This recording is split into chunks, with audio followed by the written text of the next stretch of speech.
Yeah. So you're what time are you leaving in the morning, Adam? I'm leaving as Or are soon you as I leaving get off right the. at, as soon as you get off the podcast, you're leaving. Yeah, Dylan's probably going to show up in the middle of the podcast and start hooking the boat up. Oh, Did you perfect. change Where your are you headed, profile Adam? picture? What, Adam? Did you change your profile picture on River Certified? No, unless I got hacked. Oh, that's the group. Shoot. That's the Moby flathead. That's the flathead that Austin is chasing. I gotcha. Yeah, because he's chasing the Moby. You get it?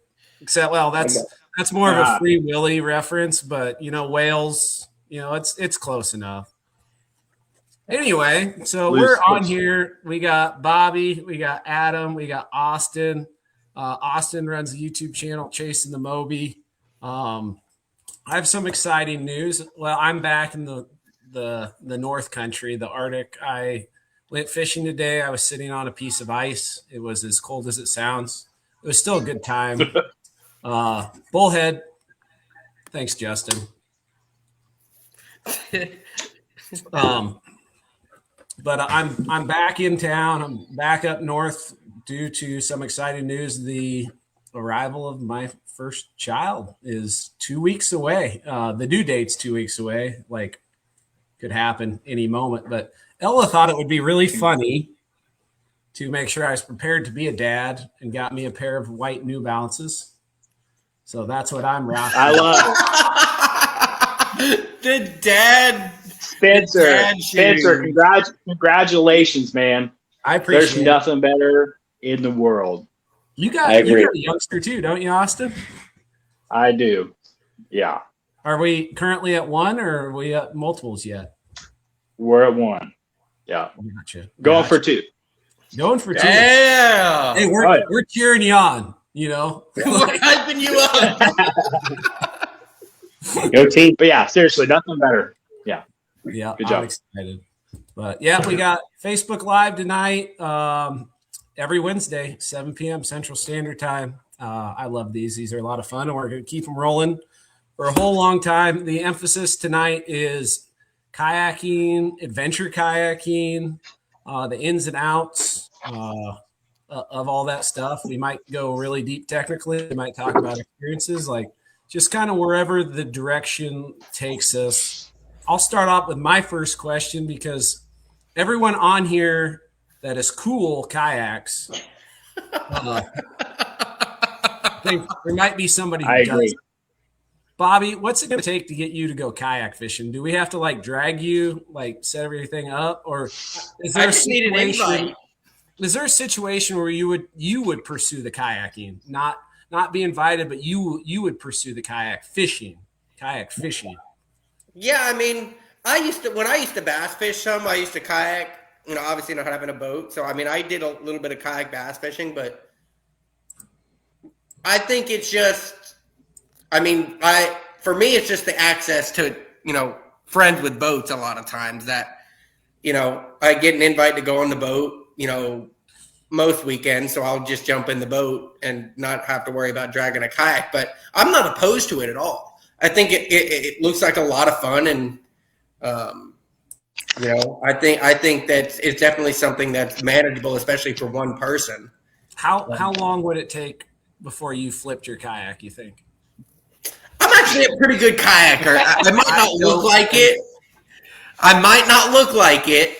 But I kayak shark baits out for years in the ocean from the beach. So if I'm not tipping the kayak out there, I think a lake will be a little bit of a breeze. But you said like you fall out of boats and shit.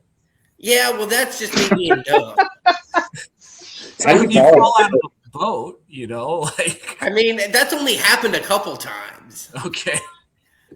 It's only happened like 4 or 5 times. All right, so you can take this, like maybe you have some kayak fishing experiences or what, but like think of like everyone who's spent much time in a kayak has had a scary experience. Like what would be one of your scarier Like maybe one, maybe two, like whatever, for different reasons. Like, what's a scary experience you've had kayak fishing? Who is that question towards?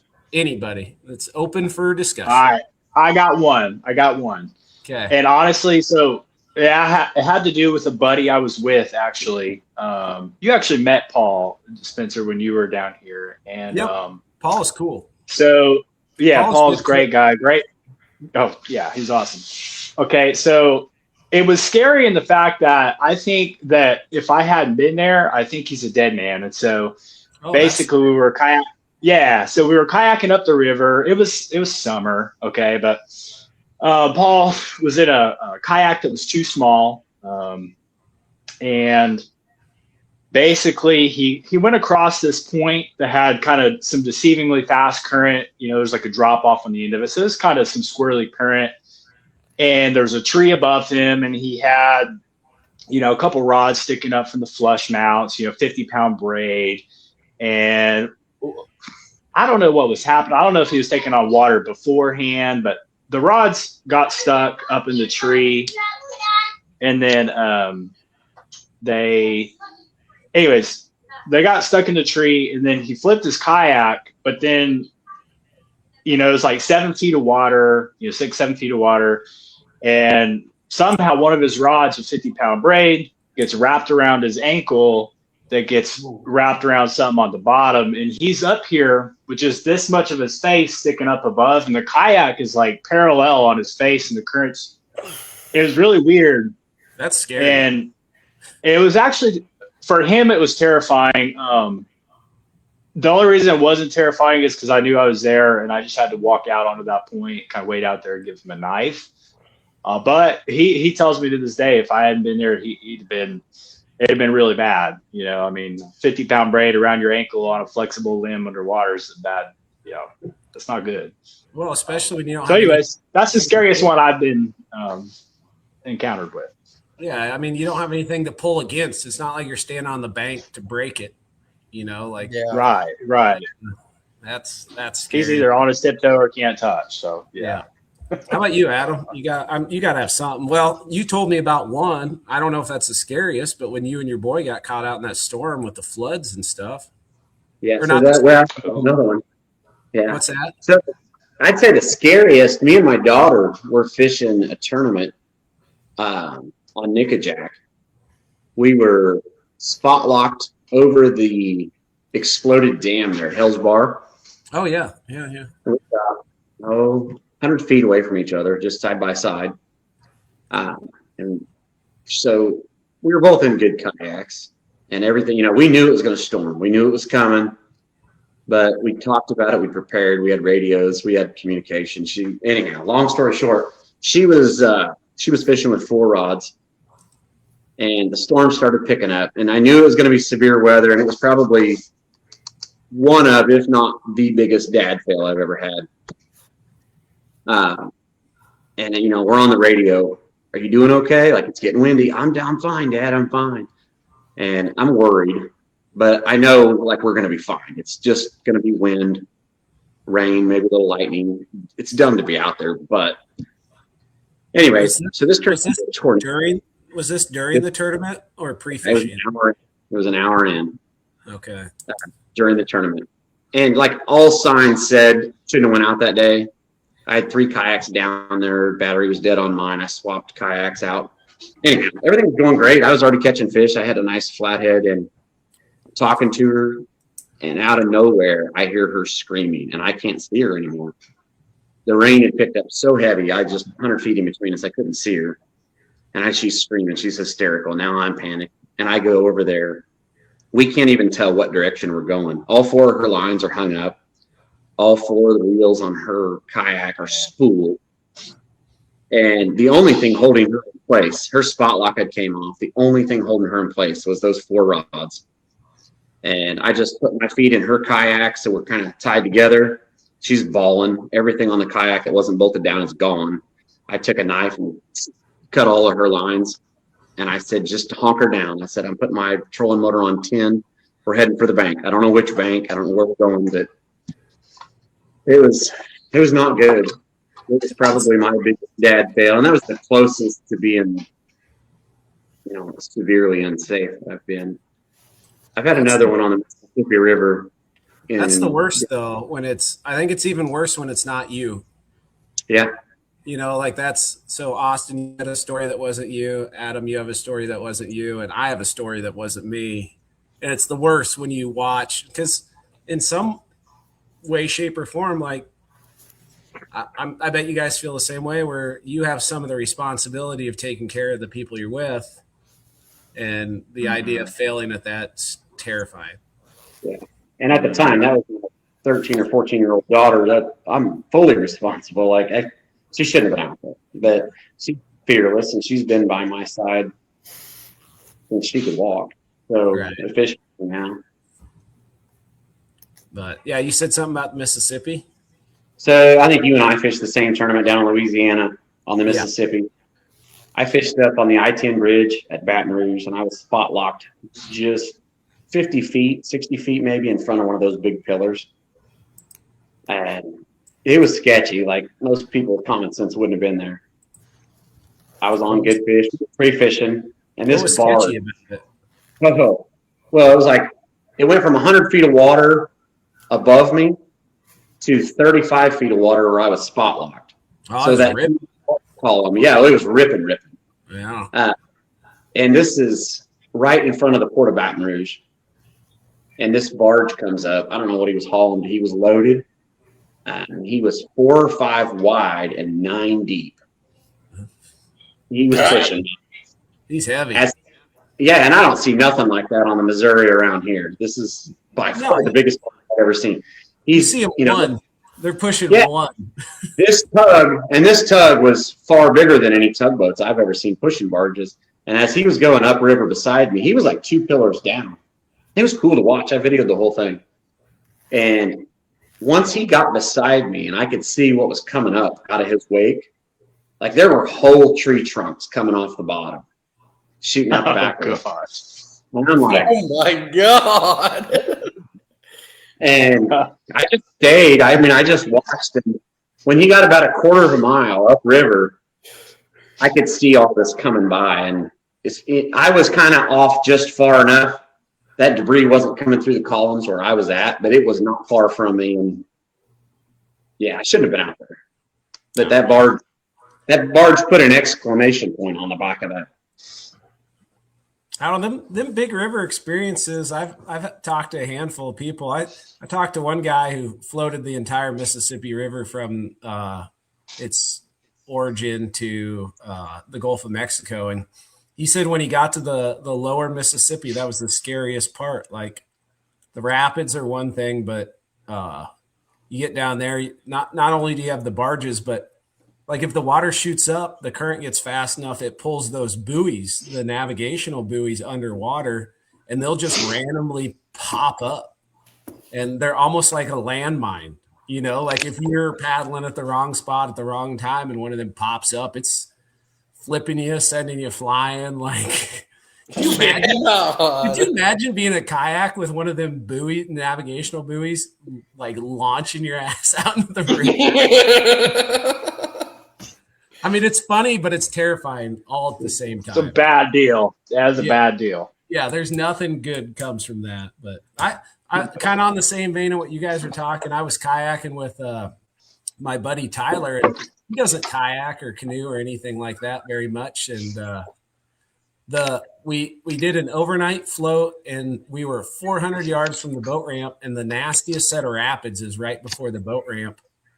And so it's one of them where you gotta paddle or the water, you take control or the water takes control of you. And he got scared and he just quit paddling. So the water spun him around, because you had an eddy where fast and slow water met, spun him around, and he just held onto the kayak and his momentum flipped him over. Well, I mean, those rapids, they're deep, shallow with rocks scattered through all of them. So I was like, immediately imagining him flipping over and bouncing his head off a rock or something. But thankfully, none of that happened. He popped his head up. I went over and grabbed him and hauled him to his kayak, and then started picking up all of his stuff. But man, that was kind of a scary moment. But the running theme of all of that is I don't know, Austin, did Paul have a life jacket on and was still getting sucked underwater? Yeah, he was wearing PFD, but it was a drop off, and so it was just kind of squirrely current. But he was being pulled down by his ankles. But how much worse would it have been if he didn't have a PFD? His head wouldn't even been poking up above the water. Right. Yeah, it'd have been worse. Yeah, I'd actually have to hurry over there, Yeah, Becker popped up right away because he had a PFD on, and then Adam, gotta have it. Your daughter, I know she had a life jacket on, so it was scary from a weather standpoint. But at least if you ended up in the water, you're floating, Yeah. So like the scariest part of our situation on the Tennessee River there was just below that, and I think you're familiar with that. There's these huge boulders. They stick out of the water to the side of the school bus. Right. And there's like 4 or 5 in a row, and they're not in line. And we were just above that. And then right below that is the interstate bridge. It's just, you couldn't see anything. So it was, if I would have lost sight of her, who knows? Yeah. I mean, no cell phone signal there. 0. But I'm glad that didn't happen. Her chances of survival are way higher with a life jacket. Like that's just what you get. Yeah. That's a question I was going to ask you when you started talking about PFDs. I know you wear the inflatable one. I hate life jackets. That's like I do. Like it's important for you to wear one. I hate them. And that's why I wear the inflatables, because they're almost like you're not wearing them. Are they foolproof? No, because there's moving parts, but it's a hell of a lot better than nothing. Yeah. Yeah. And so I have some inflatables and I do use them. Like when I'm fishing out of the boat and I'm fishing a tournament, the only time I ever wear one in the boat is when the rules of a tournament I'm fishing say I have to, or if I'm fishing within proximity to a dam where you have to. That's the only time I wear them in my boat. And when I'm in the boat, unless it's cold, I wear the same style that you wear. But I just got this thing where if I'm wearing it for safety, I know that my foam jacket is going to float me. I don't know if that thing's going to inflate like it's supposed to. You're right. It should fan. I mean, that's just so. I bought a bunch of different ones, actual kayak specific life jackets where they're high in the back, and I've found a couple that I don't mind wearing. I don't even mind wearing them in the summer. And the way the pockets are, and I've got my knife up here, like I got my phone here. I kind of got just a routine with them. I don't mind wearing them. They're not uncomfortable to me.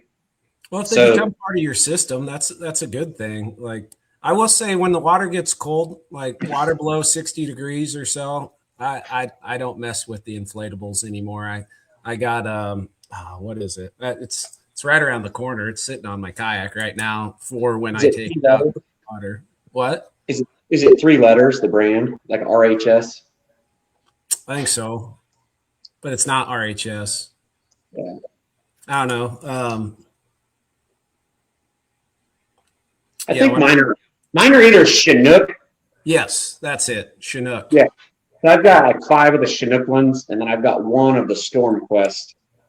And I've tried a bunch, but to me, for kayak specific life jackets, those are what I have found. I mean, I need them to be economical. I don't want to spend $300 on a life jacket. Sure. I need it to be comfortable, and it's got to be multifunctional. I'm not going to wear an orange one. It's this big, It does nothing for me but save my life. I need it to hold my phone. I need it to hold my identifier. I need it to hold a knife. So I've just got to where I don't mind wearing them. Yeah. Well, that's one thing. We have kayaking from all different experiences. So Austin, correct me, guide me however you want, but I'm going to say you're an adventure kayak fisherman. That's how I'm going to categorize it. All right. Yeah, for the most part, that's what I love to do. So Adam, you dabble in that, but you also do the tournament kayak fishing thing. So that's where the identifier comes in. And then I would throw myself in the same boat. And then we have Bobby, and I don't know what the hell Bobby is. I'm the guy who just drives Spencer around. Yeah. You get those situations where you get nervous for someone else Oh yeah. I think there is a video that Austin has out there. I think he was in a canoe, and it might have been him and Terry. I don't know, but it was overloaded by a lot. Yeah, we've Austin said overloaded. that's- I actually don't know what you're talking about, so I actually want to see if it can jog my memory. All right, go into it. I'm going to grab that life jacket. You guys talk about that. Thank God we don't have to look at you for now. The spot or the river, you and I both know where it's at. Spencer knows where it's at. I believe it was you and Terry, and you might have been in separate vessels, but I want to say you were both in it. But you come down the little creek that meets up with the bigger one. Yeah. Memory jog. Yeah, I've been there a few times. Yeah. Yeah. So it's one of multiple stories. But what happened? Do we have a problem? I don't think anything bad happened. What I was getting at was, sometimes you get to that place where you're nervous for someone else. Like, okay, I'm watching this intro and I see this and I'm like, wow, this could go south real quick. It almost did, if I remember right. I don't think anything bad happened, but I think you were sure. I know that route, and what we usually do is Terry's got like a remote control trolling motor on his, so I obviously hitch a ride. So now in my old kayak, yeah, I did some videos around there in my old kayak, and I was probably really overloaded. And that when you and I fished, you were really overloaded. Yeah, I think it might have been. So you was either in a canoe or a flat bottom, in the one I'm thinking of. Well, the one time I brought my flat bottom there, I didn't have any problems except for my motor wouldn't start, but I got that fixed. There's nothing worse than a motor that won't start. Or you get all the way to the water and it won't crank. Or a dog that won't then get it out. Yeah, and I think I only really brought my canoe there once. So I don't know. It was probably my old kayak, and it was probably tied off to Terry, and probably had too much crap. It was probably winter time. Spencer knows too much crap when I go with him. You don't bring any more than I do. You're just a disorganized mess on your kayak. and I find it entertaining as hell. Like, you pull up beside me and I look at the floor of your kayak and you just have like pliers here, like random rope here, and just like stuff. Organized chaos. It don't stop you from catching fish, so you can't say too much. I've always said if there was an award to this boat, I would definitely take a trophy. Yeah. Everyone's got to be known for something. Obviously, as you can tell, Ryan is not here. This is the first one he's missed since we started back up, but he's taking some time. He's going on a cruise. Never expected to hear Ryan going on a cruise. He's going to be on a boat in water and not fishing. He's just going to look at the questionable. That's questionable. I don't think I could do it. I don't think I could, because that's all I would think about. Right. So he'll be back next week, and I'll give him plenty of shit about it. Speaking of shit everywhere in your kayak, what's like one thing, and we can go to your buddy's boats, Bobby. You can weigh in on this. But like, what's something you never forget, no matter what? Like you always check. Like, I got this. Plug in the boat. That's a good one. Same with kayaks; they have plugs, but they're usually above the water. Yeah. But Christian and I fished a tournament one day, and I had never backed a boat. This is before I actually knew how to back a boat in, or even put the boat on the trailer, especially in current.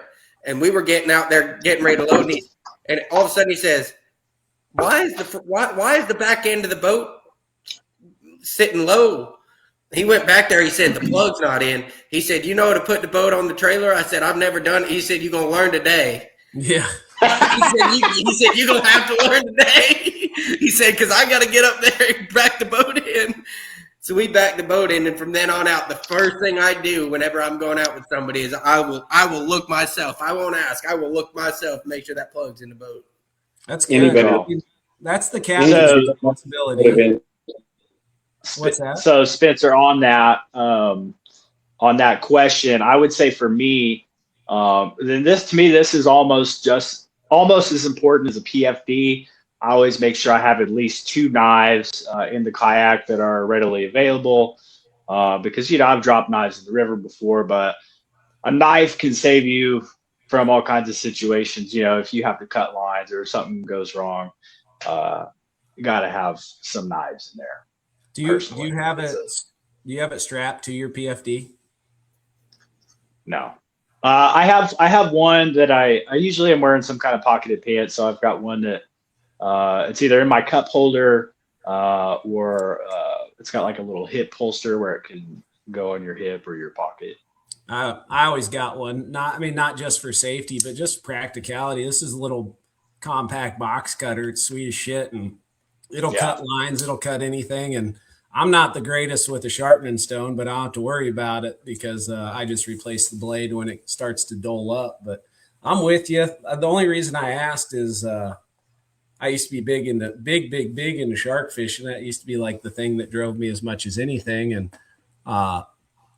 a gift from one of my friends that I shark fish with more than anybody was a holster for a knife that you can strap to your PFD, and it was pretty slick. I still got it. I'm out in my garage, if you can't tell, and I got all my fishing stuff over there, and I got totes and things, and that sits in one of those totes for the day that I resume kayak running shark baits from a kayak, which with drones and the robotic boats and all that stuff, I don't know if that day will ever come.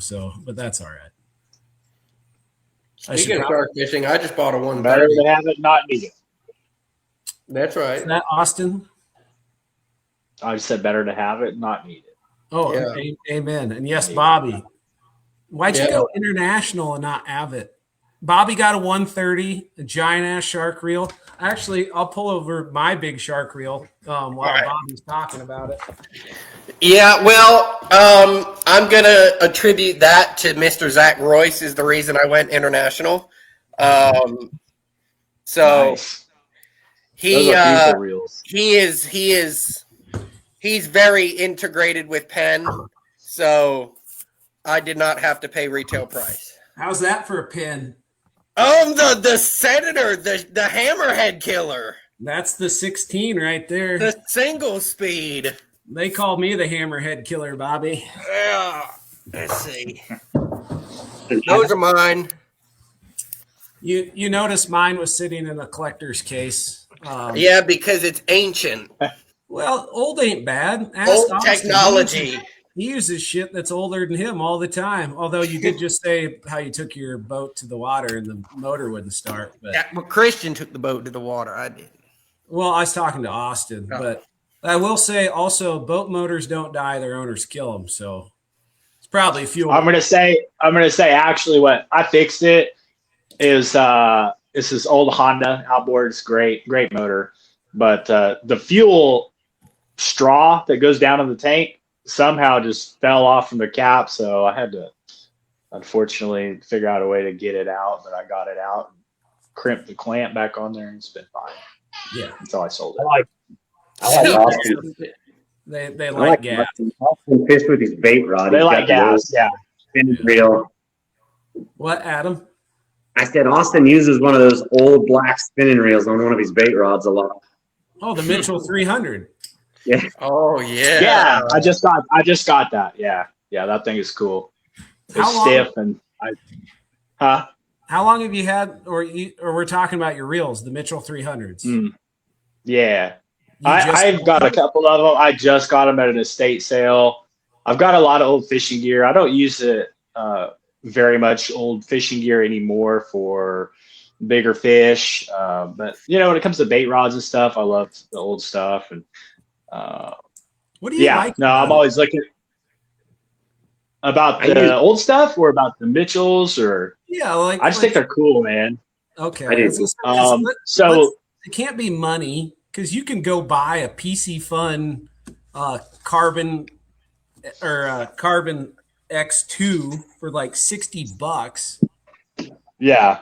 Like it can't No, be- I just think they're cool. So back when I was getting into big fish and stuff, I don't know. I used to play guitar. I still play guitar, but Do you and I really? used to really like old. Yeah, I used to really like old guitars. And All right, let me interrupt you for just a second. I spent a year Yeah. of my life trying to learn guitar, and I Yeah. have abnormally short pinkies that make it hard to reach that chord.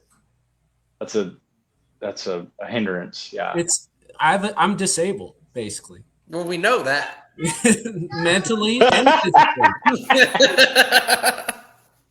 But no, on the vintage gear, real quick, I've got a whole 5-gallon bucket full of old Daiwas that I used to use for my catfishing a lot, and they're just really well built. I really like them. I think they're cool. I really don't use them in practice anymore for my big catfishing, only for the reason that older reels have a lot slower of a retrieve ratio, and high-speed reels are just.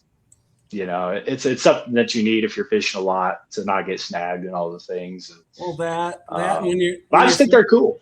When you're fighting a blue cat and your hands going this fast, trying to keep up with them when they sprint at you. Right. Yeah. Aside from that, I mean, at least I use spinning reels, and they haven't changed that much except for their retrieve ratio in a long time. Yeah, I love. I just think they're cool. Yeah. Like I Pin 209s are bulletproof. Here's my vote. I think the cowbells and the old Mitchell reels, they're gold. Like, don't go away from them. That's so cool. Man, I got to get some more cowbells. They're, I end up losing them. The fish will whack them off, and but they're cool. My buddies all use the cowbells. It's hilarious. Did you just say a fish? Did you just say a fish would whack them off? Yeah, I caught that as soon as it came out of my mouth. That on your OnlyFans, Austin? No. 17-year-old after all. What? That he does, you said he was a 17-year-old after all. Yeah. And I love how casual that was. Yeah, they just fell off, and they just whack them off. Yeah, just whack them off. Spence is like, wait a minute, let's back up. Let's back up a second. Cody Kennedy came to visit me last winter, and he was talking about how the fish really jerked on that rod. He jerked that rod right off. I'm like, wait, what? What's he saying? Wait a minute. What?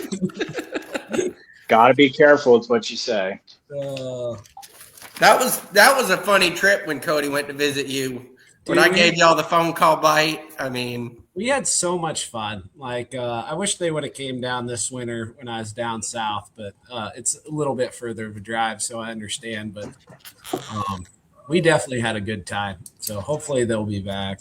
Yeah. What I think having a good time is key. What's that? I think having a good time is key. Like, even if yeah. Well, good. If you have a good time, it's all right. Oh, 1,000,000%. Like, I would rather get skunked with a good group of people than have the greatest day of fishing with a bunch of assholes. Yep. We had that day at High Rock. When you have those days, it makes that good bite, the big bite you've been waiting for, all the more valuable. Yeah, 1,000,000% on that one. Now, what'd you say, Bob? I said we had one of those skunk days at High Rock, but man, we had a blast that day. Well, so that day was a skunk day with just, okay people. Don't talk about Kobe like that. Oh, I wouldn't talk about. He made it okay. Don't talk about Ryan like that. Okay. He's not here. This is my opportunity. It's not as fun that he's not here for me to talk trash. I'd rather talk trash with him. Fair. Yeah. So what Austin, kayak setups do y'all have? Like what do y'all use for kayak fishing? You took the words right out of my mouth, Bobby. Like, read my mind. So Austin, why don't you talk about your kayak setup, and then Adam, and then I'll share a little bit about mine, and then Bobby, you can. I'm just here. Yeah, so I've got 2 kayaks now. I just got one actually about 2 weeks ago. Oh, They're both Crescents. Yeah, so my main one is the Crescent CK2 Venture. Um, that's a big I think kayak. it's awesome, man. I'm such a fan for you know, my buddies always give me hell for how much stuff I bring. With the CK2, it's never a problem. It's great because it's my old field free Spencer that you saw when we went. It's the same weight, but it's got a 200-pound better weight cap on it. It's just a lot better of a layout too. And then I just got. I guarantee. Yeah, go ahead. It paddles a hell of a lot better than your old one. Oh, dude, it paddles better, and the track system being flush, but just the way my Scotties fit into the track, it's got like 6 points of contact on every rod holder base, so it's super solid. I didn't have to get it in there and try and put lag bolts or anything on it. It's just solid from the track, but it's got all the space I need. But I also just got a Crescent Smalley, and I'm in love. I'm absolutely in love with that kayak. I'm going to be using it as much as I can. I will ask you. So I have one Crescent. I have a Crescent Primo. Yeah. And I absolutely love that kayak. And I went with that kayak instead of I thought about selling that kayak to get a Smalley, but I did not because I use that one when there's no boat ramps, and it's lighter than the Smalley. Right. What's its weight? Is it 60 or 55? Or I think it's 55. 55. That's pretty good. No, it's 60 with the seat, which is crazy to me. The only other kayak I found that was lighter than that was the Ascend H10, which is a shorter kayak. Doesn't paddle as nice. The Crescent's better boat. But for the money, like the Ascend H10 is a badass little kayak, man. Like I really say I like that kayak a lot. But the Primo I like a lot. What made you pick the Smalley over the Primo is what I'm getting at. Well, if you want the truth, I love the truth. all right. I'll keep it short. I don't even really know how much I'm supposed to say, but it's fine. So about a year. So we'll just say it was sponsored, and so and it had taken a long time to kind of get it, and that was kind of what I could go and get. That was what they said was available at that time. So it's, I was going to be cool with the Smalley, the CK1. Those were the main 2 that we were looking at from Crescent. But the Smalley, it's nice. It's nice. A lot of the bass fishing features and stuff I don't necessarily need, but it was, I literally took it from the kayak shop. I brought my drill and some bolts with me for, a front camera mount. And I was able to, in just a few minutes, get it rigged up right there on the river. It was ready to go. I appreciate you being honest about that. And everybody wants honesty, and that's the reality of it. Like money talks. There's no denying that. And and when it comes to sponsorships are founded on sales. So if there's a certain product they want you to promote, then in some instances you make it work. Now, in some instances you fight in tooth and nail and say, this is what I want. This is what I can advocate for the best, because I think this is the best thing you have to offer, and that will come across in video. But if you have to pick between the CK1 and the Smalley, they're awfully comparable. And if I had to pick between those 2, I would go with the Smalley, because the Smalley is going to draft less water than the CK1. CK1 has that full length keel throughout the kayak, which helps it track really, really nice. It's great upriver, but if you occasionally, or I know a lot of the waters you fish, Austin, like there's times where the difference between a 3-inch draft and a 6-inch draft of your kayak is the difference between you floating and you paddling, you floating and you dragging over the course of a 10-mile float sucks. Yeah. Yeah, I was going to be great. Yeah, they are pretty comparable. I really just wanted a throw and go for horrible launches for day trips and stuff, and I was going to be great with either one of them. They're both really good. But yeah, I did hear about that extended keel on the CK1, and I have to say the Smalley, when I got it from the kayak shop in Dallas, I brought it straight to the river, and I had my CK2 with me, and I was fishing for like a week straight, right? So I had 2 kayaks on top of my car the whole time, fully planning, because I was mainly doing some lake fishing that week. I had fully planned to mainly use my CK2 and maybe just use the Smalley that first day on the river. I took the Smalley out in the lake, a pretty serious chop to like kayak out baits, multiple times. It's a pleasure. I really like it. Yeah. Great going up current, great going down current. Draft's really shallow. I'm kind of addicted to it. Yeah. That's the thing I'll say about Crescent is you do give up some stability, but you also make up for it in paddle ability. And if you have to paddle up river, I mean, they're good kayaks. If you're running up river and floating back down, there's zero denying that. So out of the Crescents that you guys are familiar with, which one drafts in the skinniest of water? Probably the shoaly. Yeah.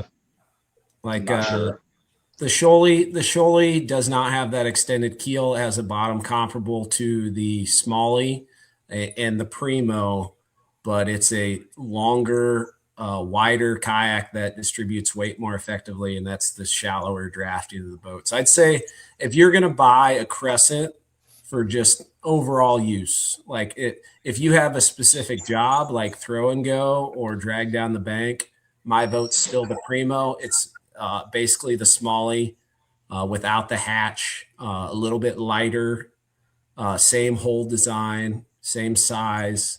Yeah, the Smalley just has more molded in features. That's what I kind of gathered from it for the most part. Exactly. They're the same boat with and a hatch. And a hatch. But if you're not going for specifics, or your CK2 with this giant 2-person tandem kayak that can also be paddled solo, if you're going for just an overall kayak, you can't beat that Crescent shoaly. Now you got to pay for it. It's not a cheap. It's that I own that kayak, and it was the most expensive kayak I've ever purchased. But it was also the best paddling kayak I've ever purchased. It was also the it was just an overall really, really good kayak. I saw you use it for, I think, the first time when we went fishing together was the first time you used it. Yeah. That might have been it. Yep. Yeah. So I've got several kayaks, and I probably ought to get rid of some of them, honestly, because I don't use them all. But I've got 2 of the New Canoe Unlimiteds, and I've got both of them set up differently. So the one that I fish small creeks and rivers, and if I'm going to be paddling, I take the New Canoe. It's just simple. I don't have no electronics on it. I've got 2 rod holders, and you can just, when I'm going adventure kayak camping, which I do, and I've been doing more of, and I'm going to do more of, but when I'm packing that thing down, you put the scupper plugs in it, and it's got a 600-pound weight capacity. And even with all that crap on there, I can stand up and throw a cast net in the middle of the river. So, I mean, it checks all the boxes. I'm not going to complain about the weight, because if there was nothing in it and I'd drag it somewhere, it's not that bad. But if you have to drag it with a bunch of stuff in it, I'm a big guy, and it's all I can do to drag. So I've been kind of scouting the market, looking for a throw and go, like something I can haul down the creek bank and knowing I got to haul it back out. I want something as light as I can get it, but I don't want a piece of shit. Yeah. And that's a hard find. I want something, but I also want it to be a good kayak 4 years from now. I'm not the best at taking care of my stuff. It sits out in the central times. It's not that hard to find. Like, to me, throw and go kayaks, there's 2. 3 if you want to throw the Smalley in there, but the Crescent Primo and the H10 are the two best throw and go creek kayaks, and in my mind, it's not even close. Like, So I bet you can find Facebook Marketplace, use H10. I bet you can find those dime a dozen. Is the H10 with the sit-in kayak? It's the hybrid canoe style sit-in kayak. It is a badass boat. I sold mine and regretted it a week later. I'm like, I'm an idiot. My kids, $400. I got 4 send 10T for my kids and my wife and my mom. Yeah. And then I've got 3 other Ascend kayaks that used to kind of be for just local lakes, small creek stuff, but I haven't used them at all since I got the new canoes. Yeah. If I'm fishing big water, I got the Bonafide XTR 130 last year. Yeah. That thing is a beast. It's a boat. It's a boat. It is. It is. Yeah. It's got a planing hole. It's a boat. Yep. I've never paddled it. You never will. They're crazy kayaks, boats, whatever you want to call them. But for big water, there is no substitute for something like that. But for throw and goes, man, like I will die on that hill. And the fun thing too is the Crescent is considered more of a premium brand, but they're the same the Crescent Primo and the H10 are like the same price. So do you want to sit in a hybrid style canoe kayak, or do you want a sit on top kayak that paddles really nice? Have you ever swamped that H10? No, but I'm on creeks. I'm not taking it out on big water. Like, I use it for what it was supposed to be used for, and it's awesome. Now, if you have to paddle up river, the Crescent's the way to go, and it's not even close. But and that's what I've been eyeing. I've been eyeing some different Crescents. I actually was eyeballing that new Unlimited U10. It's really wide. It's got a big capacity, and it's just a little bit lighter weight. But I'm worried about giving up the space on a whole crap. Yeah, I actually got a new kayak about a month ago, a new canoe Flint, and I really like that kayak. Those are sweet. It reminds me a little bit of the Shoaly. It doesn't paddle quite as nice as the Shoaly, but I like how it doesn't have a front hatch. I like how I can take a dry bag and strap it in the front, and then put a bait cooler and then like a food cooler behind me. And then I have all this open space between my legs to fish or like yell at Skip or, like whatever I got to do in the kayak. So I love the open platform of the new canoes where you got the hatch you can put in the front if you want it, but if you don't, I get those little eyelets with the 1/4 threads on them. Yep. And I've got 10 of those up now my rails. And you can just bungee cord so much crap in one of those. Yeah. And you can still fish. You can fish all day, even with all that crap. If you're adventure kayak camping where you're going 6-7 miles downriver, like you can still paddle that thing. If you turn around and you got to paddle upriver to get on the back side of a big brush pile, like it's still paddleable, even with all that weight in there. And it's hard to find something else where you're not giving up those features. Absolutely. Now, Bobby, you can chime in with questions on the kayak stuff. You don't have to fall asleep on us. I'm not falling asleep. It's just the angle that I'm looking at. Okay. How do y'all have y'all set up? Like, what rod holders do y'all use? What like graphs do you use? Because obviously that's y'all's boat. I mean, Adam, you mentioned you have a boat, and Spencer, you've got like 87 boats. I only have 2. Come on. That's 200% more than I have. Well, actually, it's more than that. Yeah. Infinite percent. Infinite more, but that's not the point. I'm not the best at math. My second boat is no bigger than Adam's kayak. They're like the same. Oh my God! Smaller. It's actually smaller. Yeah. Well, how do y'all have y'all set up? Like, what rod holders are y'all using? What graphs? Just your layout of the boat. Your layout of the boat. I run Smackdown rod holders on everything I own. Yep. And I mean, I have a relationship with Stacy, but before I had a relationship with Stacy, I've owned them all. And Yeah. I'm telling you, hands down, there's not a better, more versatile rod holder. I run 3 rods out of 1 rod holder, and they are solid as a rock. Now, like Austin uses the Scotties. I've got a whole tote full of those too. They're great, and they have their place. And for simplicity, I think that's probably a wonderful option. But to me, those, if you can get them mounted rigid, those SmackDown rod holders, they serve so many purposes. I'll tie my anchor rope to them, or whatever. I tow my kids in my big boat. I literally have towed them, just to prove a point, on a tube behind the boat off of these rod holders. I mean, Nice. The nice part about them, so the Scotties are cool because in the rail blazes and like all those different graphite reel or rod holders are awesome in that you can move them, you can adjust them on the fly, you can tilt them, you can angle them and everything. But well, and I was going to say they're just not as rigid, but the rod holder is only as strong as the base it's mounted to. So you could have the strongest rod holder in the world, and if it's not mounted to a rigid base, and then also kayaks move. Like you get a big bite, and the kayak will move. You're getting cushion from the river, yeah. Right. It's not like a boat where it's solid. Even a 14 or 16 foot John boat doesn't move as much as a 10 or 12 foot kayak. So you can absolutely use graphite reel or rod holders and be just fine. But with that being said, I like SmackDowns. Like I mounted them in a way on the new canoes where the base is very rigid.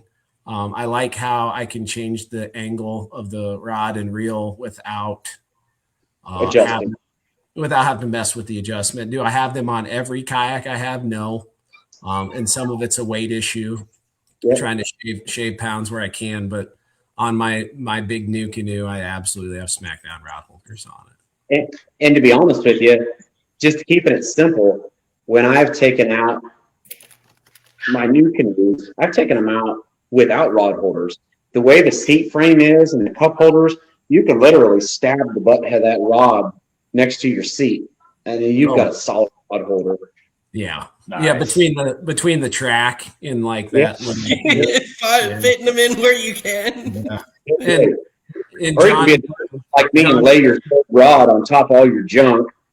Like I'm just going to lay it here, and it's about gone off the front of the kayak. Right. No, and John Morris had a question about first-time kayaks, and we'll get to that. So I think that's a really good topic. But Austin, like you're using what accessories on your kayak? Keep it as simple as I can. I was just going to say on the rod holder thing, that's something whenever, and I guess we could also talk about this with that question that gentleman just asked about, what to look for in a new kayak and stuff, or new kayaker questions. Figuring out how you're going to mount your rod holders for what we're doing is a big deal, because some kayaks are a lot easier to get a great solid foundation for it, and some kayaks are a whole lot harder. I know my old Feel Free, the tracks were on top, and so the rod holder wasn't solid, and so eventually what I did is I took the track off, and I basically had to dislocate my shoulder just so I could get a plate and some nuts up under there to make it solid. And the rod holder base is really, that's the main factor, I think, in kayak rod holders. That's dedication. I've never dislocated my shoulder for anything in fishing, and I hope to never do that. I'm not on your level. I wish you would. What was my first Wait, Garmin 7SB. Gross. I've had it for like 7 years. If you want something that tells you the depth and nothing else, just So when it comes to electronics, I run Humminbird everything on my boat, and I love it, but I run Garmin everything on my kayaks. Is there a reason for that? What's wrong with you? There's really not. So I fish with a lot of different people, and man, people get their stuff tuned and dialed. So the biggest reason I like Garmin on my kayak is their cradles. You pop it in, you snap it in, it's locked in, it's good. It's a great way for corrosion to like destroy your cradle, and then you have to spend another $120 every 7 months. They're $34 for an extra cradle. Do you So get them and off, that's you get them so off with Yahoo or something? yeah, You didn't order them from Garmin. Alibaba. So I've got a cradle.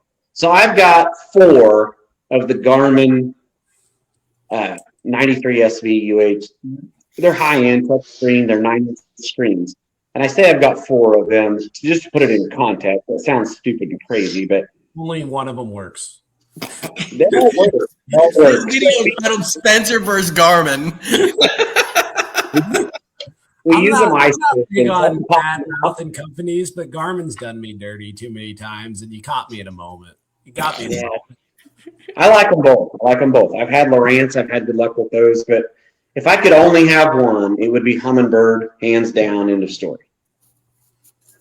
Humminbird makes a good graph. I like Your side like scan, I birds. think, is arguably the best. It is the best if you can dial it up. Yes.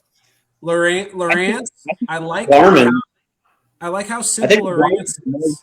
friendly, and I think the Humminbirds can be fine-tuned and dialed in better, but you got to be a little bit tech savvy or hate time because it takes a while to get used to them. I agree 1,000,000%. Like if you want to spend the time on a graph, birds are the best. If you want a graph that kind of does really, really good, but without as much attention to detail, I think Lowrance is the way to go there. There's a little bit of that with Garmin when they work. That's good. I feel like he's bitter about Garmin. Yeah. Garmin makes the best live imaging sonar. They do. And I've used every single one of them, like a lot. And Garmin makes the best, and I will not argue that. Have you used the newest Humminbird? Yes, The Mega Live. I have. That's what's on my boat for the last 6 months.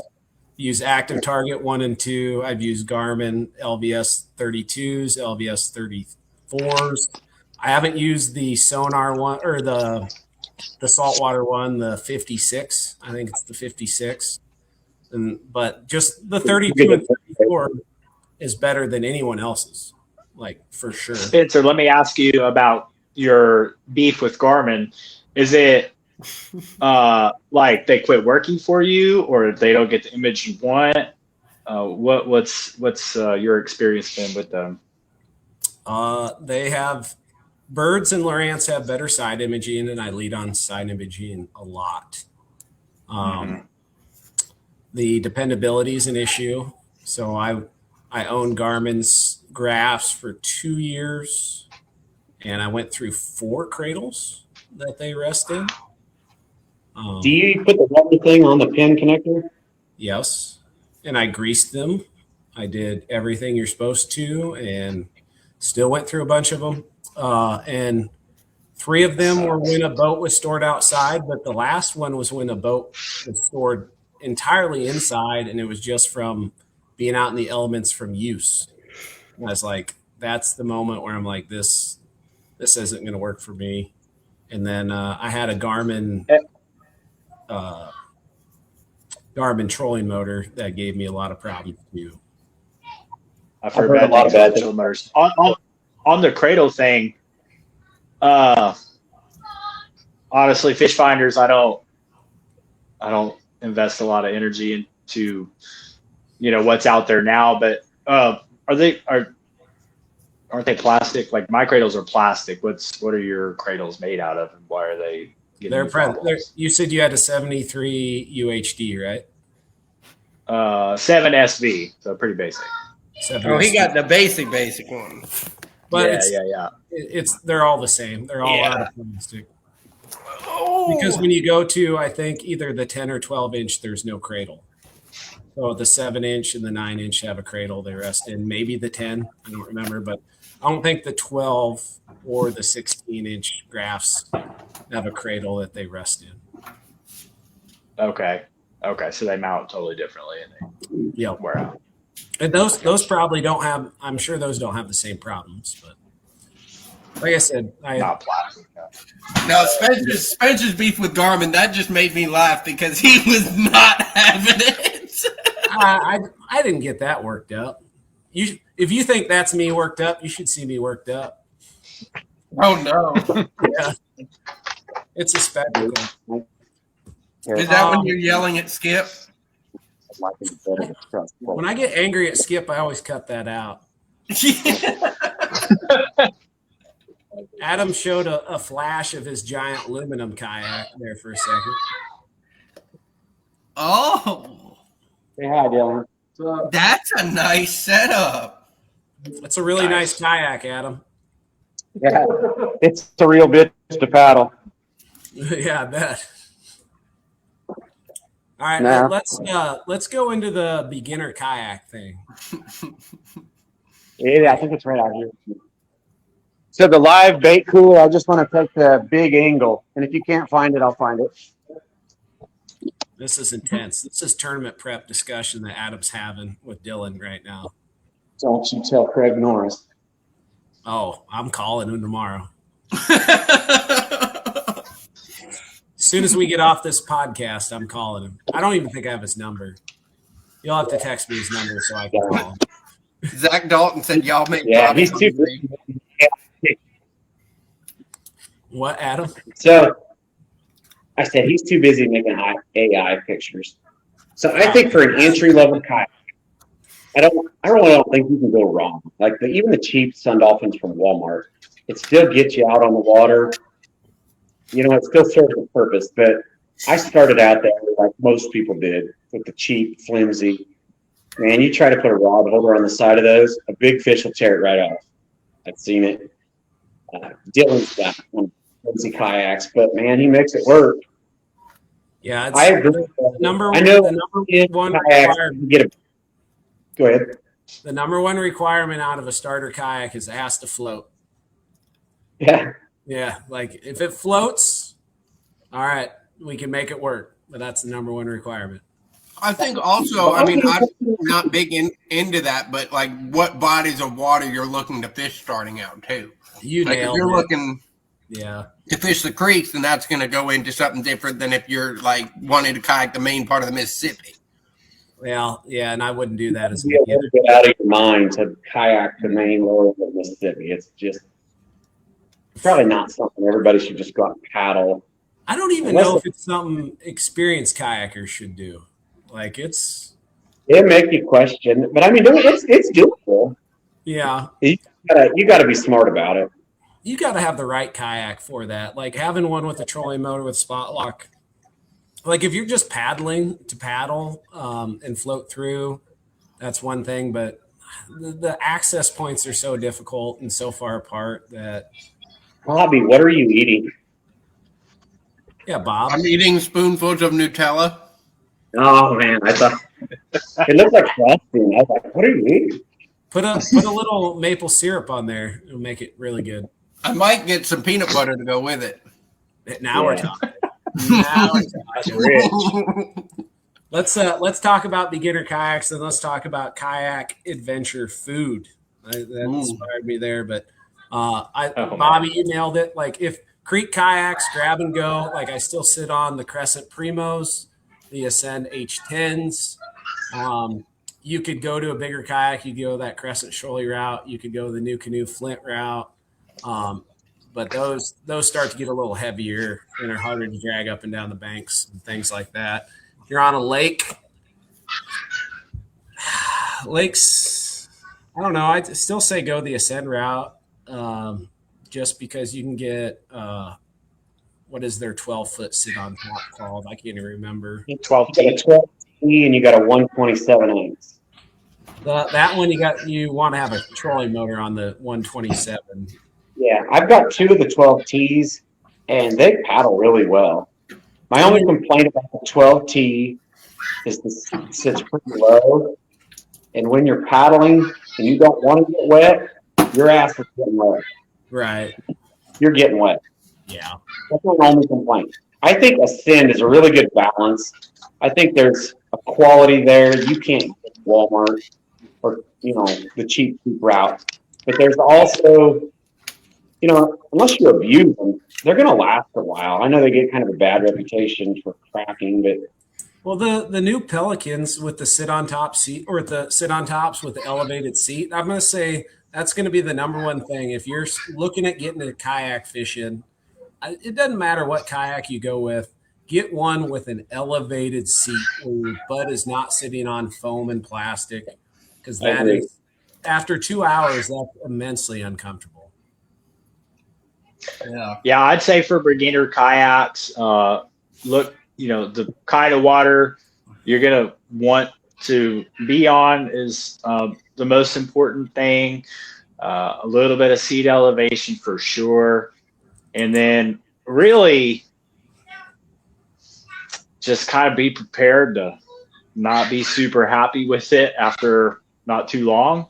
But, that's how it goes. You have to buy a kayak and start, see what you like, see what you don't like. So, with kayaks, it's cool. I feel like I'm not a big boat expert, but kayaks, there's a ceiling. Like, you don't need to own, 10 kayaks to really get one that you like pretty good. If you get a 10-foot, I started with a 10-foot Lifetime Tamarack 100, right? I learned a lot of things, and really the next kayak I bought, I was able to use in most of the ways that I wanted for quite a while. Yeah. And so now I'm really only on my third and fourth kayaks, and I know exactly what I want. And so, I wouldn't spend too much money on your first kayak. I think out of the kayaks that we've really know what you want.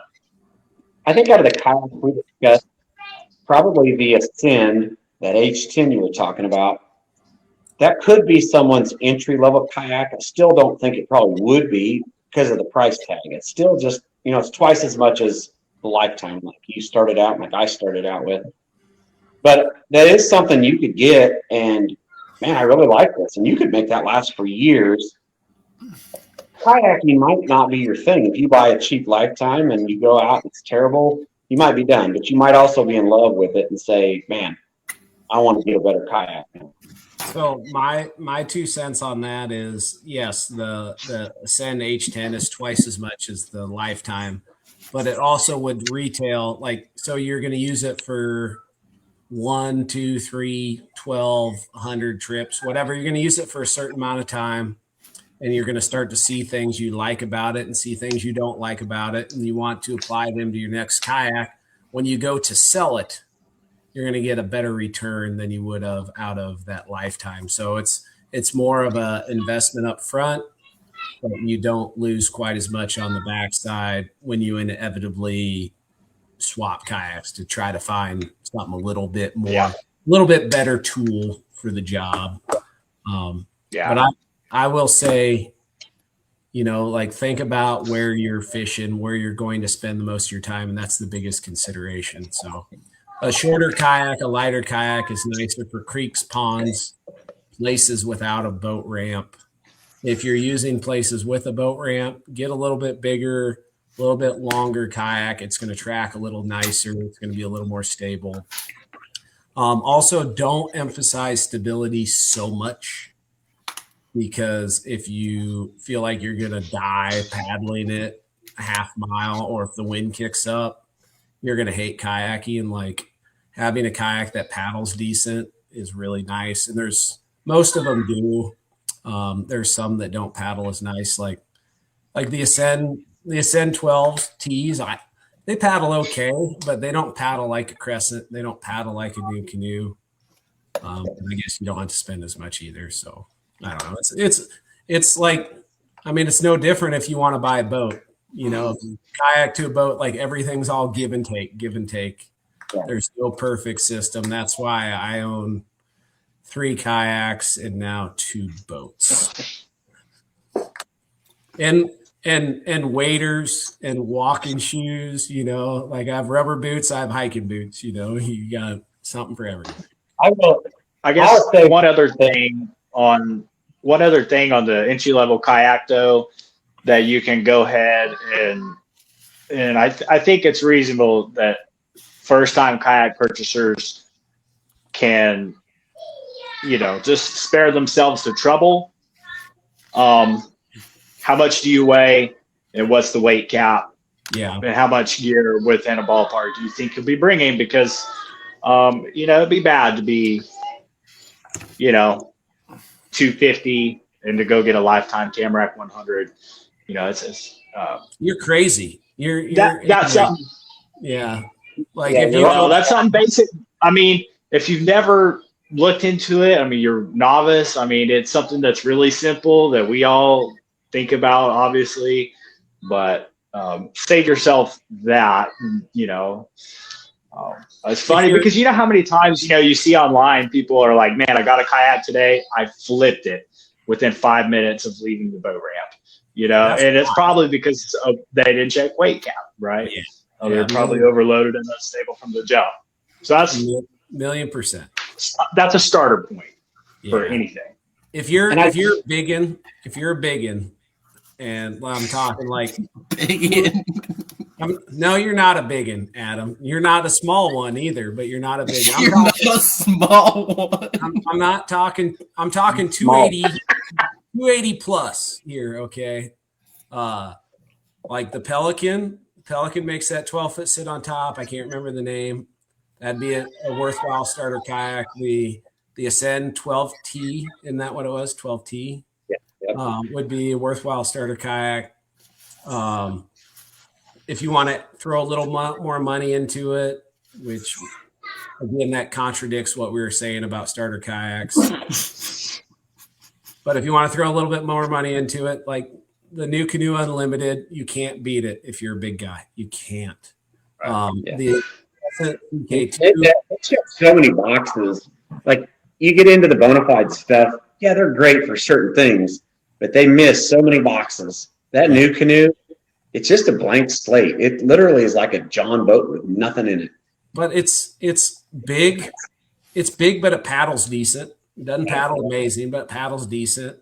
You can customize it however you want.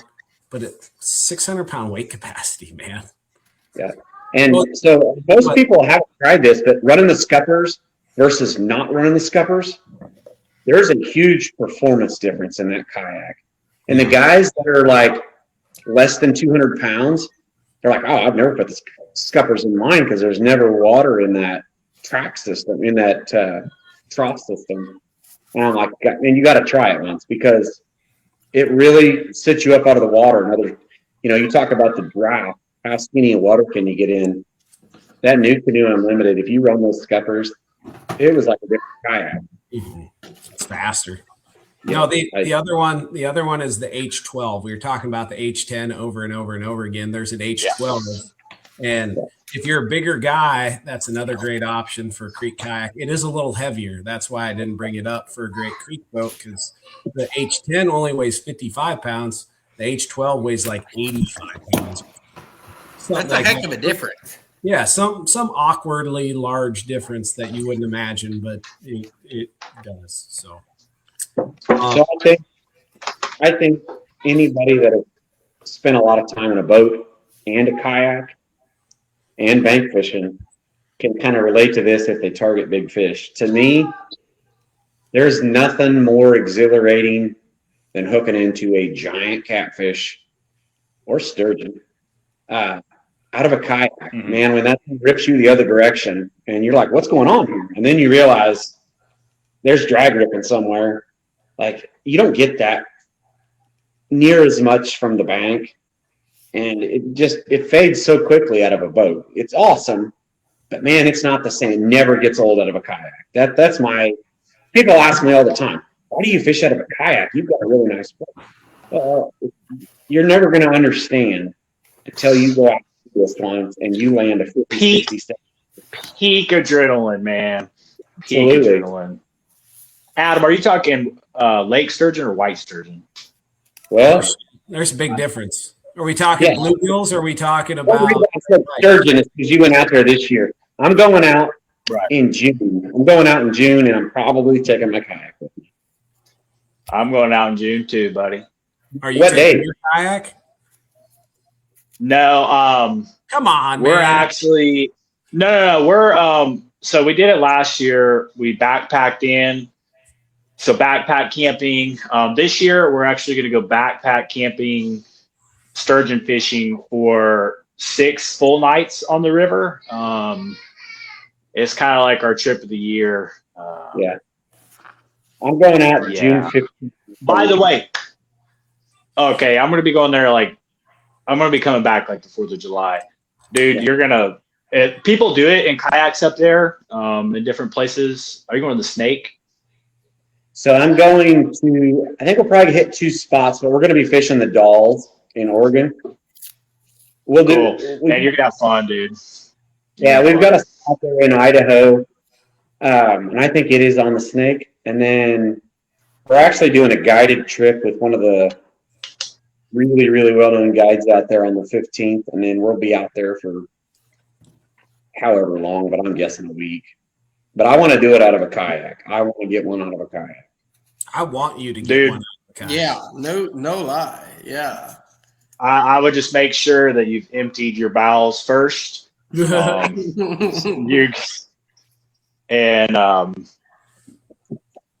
sure there's no question about your anchor job, or it may never come to you. Hey, we'll do a bullhead. There's not as many bullheads without Ryan, so we'll do a bullhead. I want to go. Well, what do you guys want to talk about? Do you want to go what a typical kayak float looks like, or do you want to go kayak adventure food? Let's talk food first. Okay. Yeah. Okay, food first. Bobby says I can do that. I like food. Bob, when you go fishing, what food do you take with you? Vienna sausages. Solid. Yeah. I feel like that's like a delicacy on the water. Do you get fancy with them, or do you just stick with the regulars? I mean, I'll eat them straight. You know what? Let me think about this, because you're on the podcast with how I phrase this, but I will eat them straight out of the can. You'll put wieners in your mouth. Not even think about it. No, I'm talking about because they do they have the Vienna sausage like fancy flavors now. It's the barbecue. Okay, that's what I was. Yeah. You went straight to wieners in your mouth, and I just wanted to know if you like barbecue.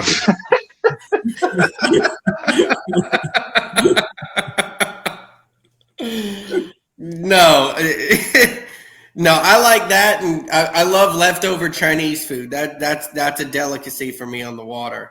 So you'll go the utensil route, or do you just pour it out of the bowl? Oh no, utensil route, 100% on that one. Because that's one thing I try my best to avoid if I can help it is utensils. Really? I mean, like a steak, you need a knife and a fork. Or you could use a rock. You could caveman it. Yeah. But like fried fish is nice because you can. It's finger food. You know, you just grab it and eat it, and I think there's a lot of value to that when you're out and about in the wilderness. Not have to worry about forks and spoons and knives and things. Get that shad flavor on whatever. Oh yes, it's practically a condiment. It is. Yeah, you don't taste it. Yeah. How about you, Adam? What's like your go-to fishing, camping, adventure food? Like, I don't even have to say the word, and I know you know what I'm cooking. I don't. Salad. What? Salad. Oh yeah, finger food. Salad. Yeah, broccoli, cauliflower. Okay, all right. I love. Everything I take on the boat is junk food most of the time, but I call all of it salad. Yeah. So there. Like if I'm going camping, I'm usually taking steak and bacon and hash browns. Me and Spencer even deep fat fried ribeyes. And they were good. They were pretty good. That's There's something about cooking food over an open fire. yeah. It gets Like that I say, finger food is. I try to emphasize finger food, which is good, but like And meat Skip cooked on appreciated it. fire, can't beat it. Skip appreciated it, and we had a side of bacon. Yeah, deep Man, fried, sounds really good. like fried ribeyes with the side of bacon. It was great. My heart. That sounds I'll put delicious. some hair on your chest. So this is off topic, but it is on topic. I haven't done it, but Luke from the Outdoor Boys, one of his adventures in Alaska is he went to the grocery store, and I didn't know this until I seen his video. They have like 50 different flavors of Spam. They Oh, do. Yeah. I want to do that. Like, I want to try some different ones. The original's not bad. No, I agree. I think it's great. Have you ever caught a catfish on Spam? No. Have you? No. I've heard about people doing it, and I've thought about trying it, but I've never caught one on Spam. What's the weirdest thing you've ever used to try to catch a catfish and it worked? Soap. Done soap. I've caught them on soap. I've caught them on hot dogs. I've caught them on shrimp. Caught a lot of catfish on corn and range tubes. corn. A lot. When I was a kid, we took corn and bicycles out to a farm pond. We knocked the shit out of bullheads and carp all day, and it was great. It was the best.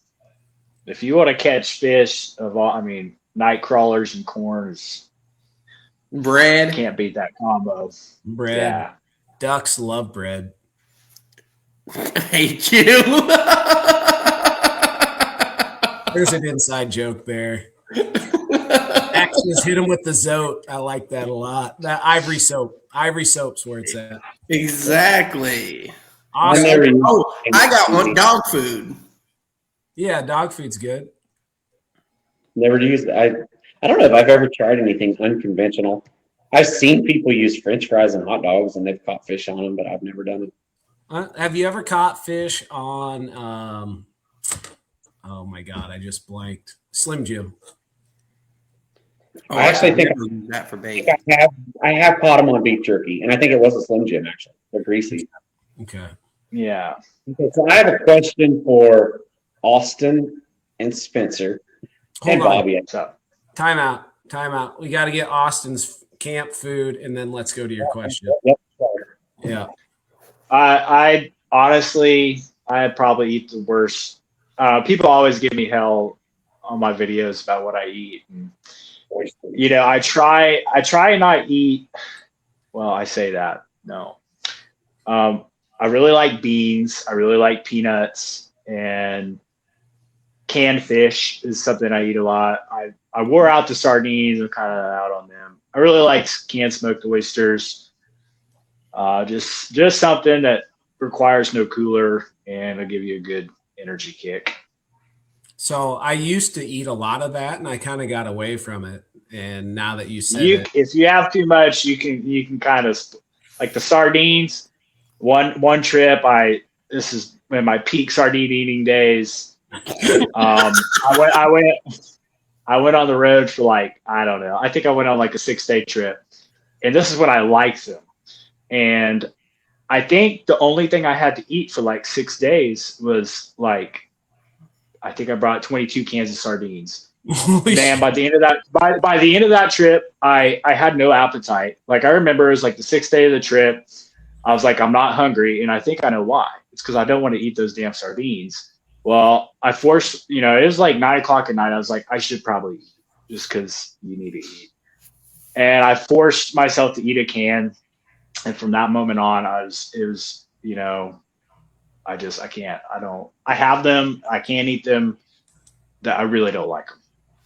Yeah. Wait, if they're overdone, it's over. Okay. It's probably because I like them. Sodium that you were retaining so much water that you didn't Right. Did you put them on a cracker? Huh? Did you put them on a cracker?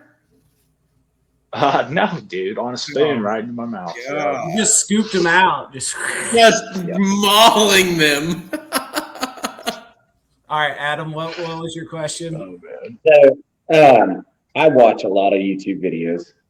Obviously, I have some of my favorites, and so excluding River Certified and Chasing the Moby, a couple of mine that I really enjoy watching.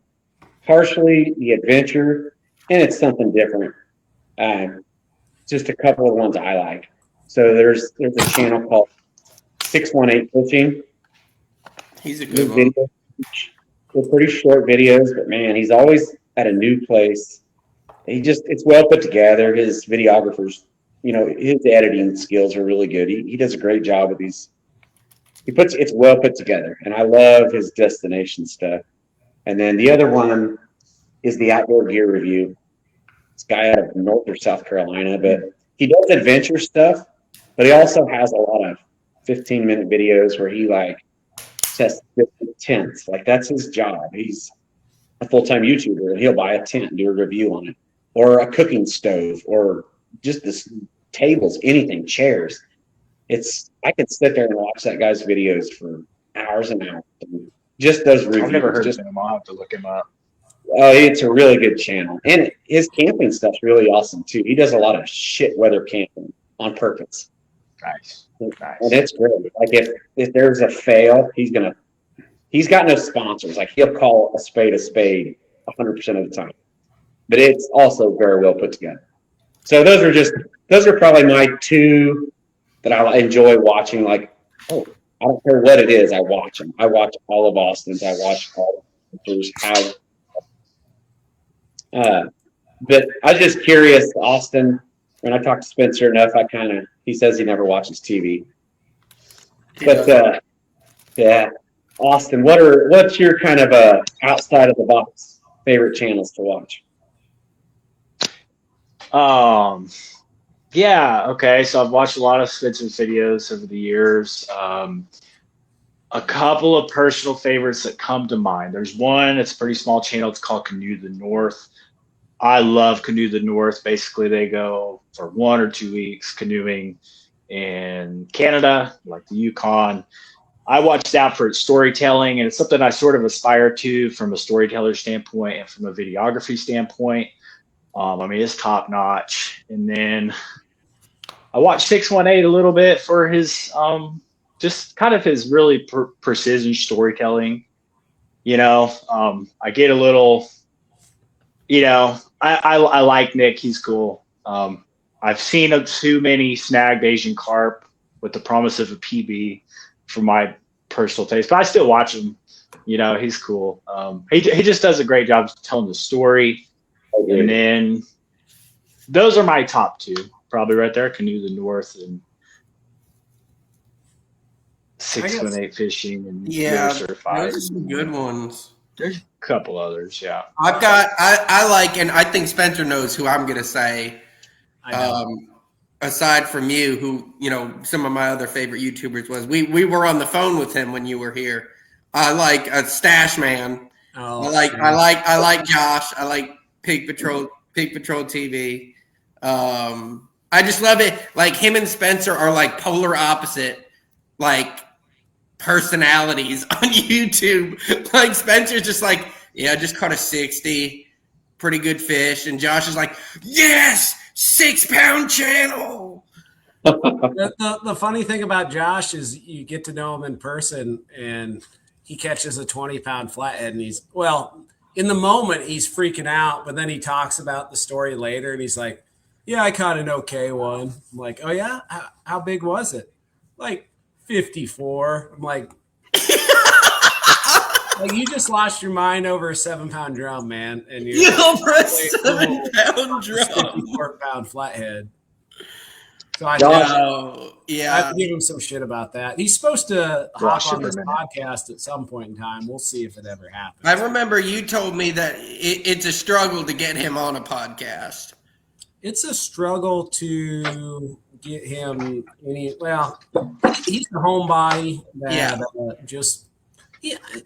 and I get it. He just does his thing, and he's got a lot of shit going on. So nothing wrong with focusing on what's right in front of you. Right. Yeah.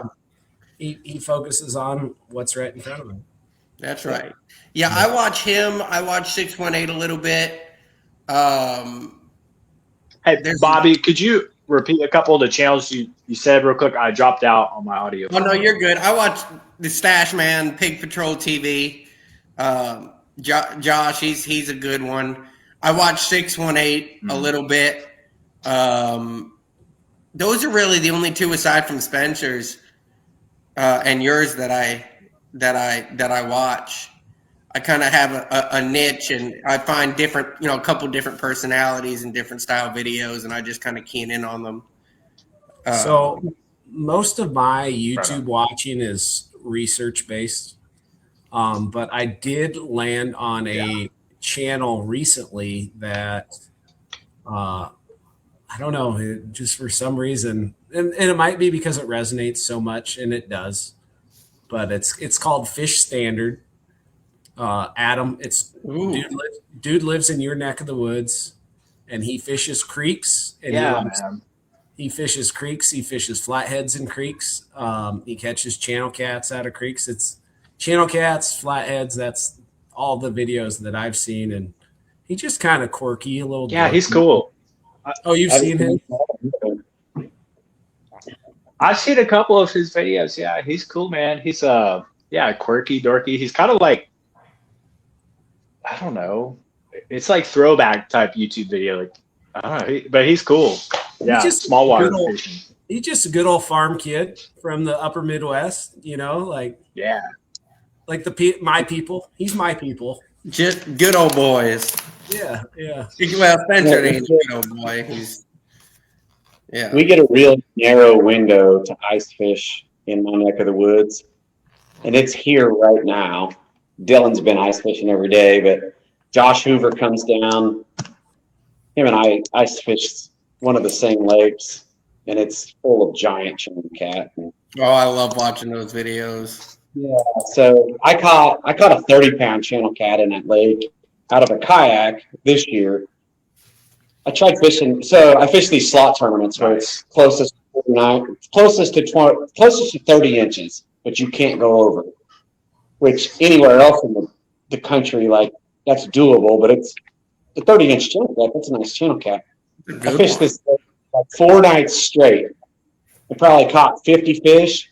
Only one of them was under 29 3/4 inches. But anyhow, it's just stacked. It's kind of a hidden gem. Try not to blow it up. Sounds like to me you picked the wrong lake for what you were trying to accomplish. Yeah. I mean, I'm not mad about it. I wasn't mad about not having any submissions for those tournaments, but pound for pound, I think channel cat's the hardest fighting catfish out there. Oh yeah. There's no arguing there. The one I watch for entertainment, and I'll admit it, this is a guilty pleasure thing. I'll admit it. I watched Lee Livesey, the Bassmaster tournament videos. I enjoy those. The videography's nice. I think Lee Livesey seems like a cool dude. So I enjoy those. And then the other one that I get a kick out of, somebody mentioned it in the comments. Dude goes by Sassy Cat on YouTube. He's kind of dorky. I don't know if he's trying to be. I don't think he is, but I get a kick out of him. And he catches some big ass fish too. So he's fun to watch. But. Yeah. If I was picking for just entertainment value in the genre of fishing, I love Catfish Dave. I can only take so much of him in small portions, but I love watching his stuff. And Josh Hoover, he never gets old watching Josh. Yeah. But for adventure, I'd say Austin's probably got it. Yeah. You have that documentary style videos, Austin. Thank you. Yes. That's elite right there. Elite. It's funny to see Austin. You'll see him talk and you'll hear it about 3 seconds later. Mm-hmm. All right. So I got to take a leak, but behind the scenes. Wait, do I have? Process, when you go on a typical adventure kayak float, I want you to talk about what leads up to it, what happens during it, and then also the back end of it, because nobody talks about that and all the BS that comes there. So, Austin, you get her started. The beginning, leading up to it. I'll be right Yeah. Well, the key to,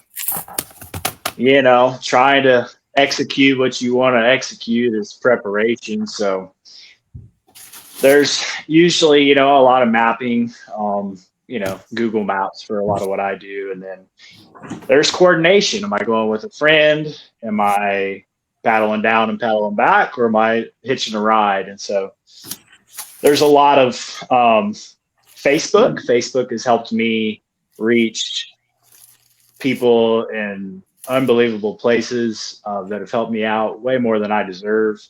And I've met the nicest people doing it. Mm-hmm. But yeah, there's a lot of preparation as far as weather, route planning. Am I bringing bait or am I catching bait there? That's food right there. Do I need to bring a stringer? Do I need to bring a minnow bucket? I mean, it's, are we live bait fishing for flatheads? Or are we, cut bait fishing? I mean, there's just, you gotta, and I'm probably glazing over a lot of stuff, but because I've done it a good amount now. But yeah, there's just a lot of prep. You got to make sure that all your bases are covered and that you've thought about what happens if something bad happens. How are you going to get out of that situation? Who are you going to call? And if something happens to your phone, where are you going to go? Where are you going to walk to? And at this point, I've pretty much got a master list of items. So items are usually not an issue. But yeah, it just depends on where I'm going and what I'm doing. But Facebook has helped me reach people in, other parts of the country to, help me out with rides and all these crazy things. And my YouTube channel has helped me a lot, meet a lot of really nice people that want to help. And that's been a huge blessing. But yeah, preparation, I mean, just thinking about, and that really comes with the experience, but just trying to think about everything that could happen to you before it happens makes it to where you can have a good trip. What are you unwrapping, Bob? And then also, I guess on the video side of things, I try and think about a bit of what? What? Are you at the munchies? I'm just hungry. I said, do you have the munchies, Bobby? I mean, I'm just hungry. I'm not normally up this late. That's what we bring to the table, Bob. You got a block of cheese there? Yeah. I made a bologna and cheese sandwich. Bobby, are you in Texas? No, I'm in North Carolina. Right on. You know Timmy King? I know Timmy King very well. He's a great dude. He's the best on boats. He's the best on boats. Yeah. He's good on the kayak too. Yeah. Mm-hmm.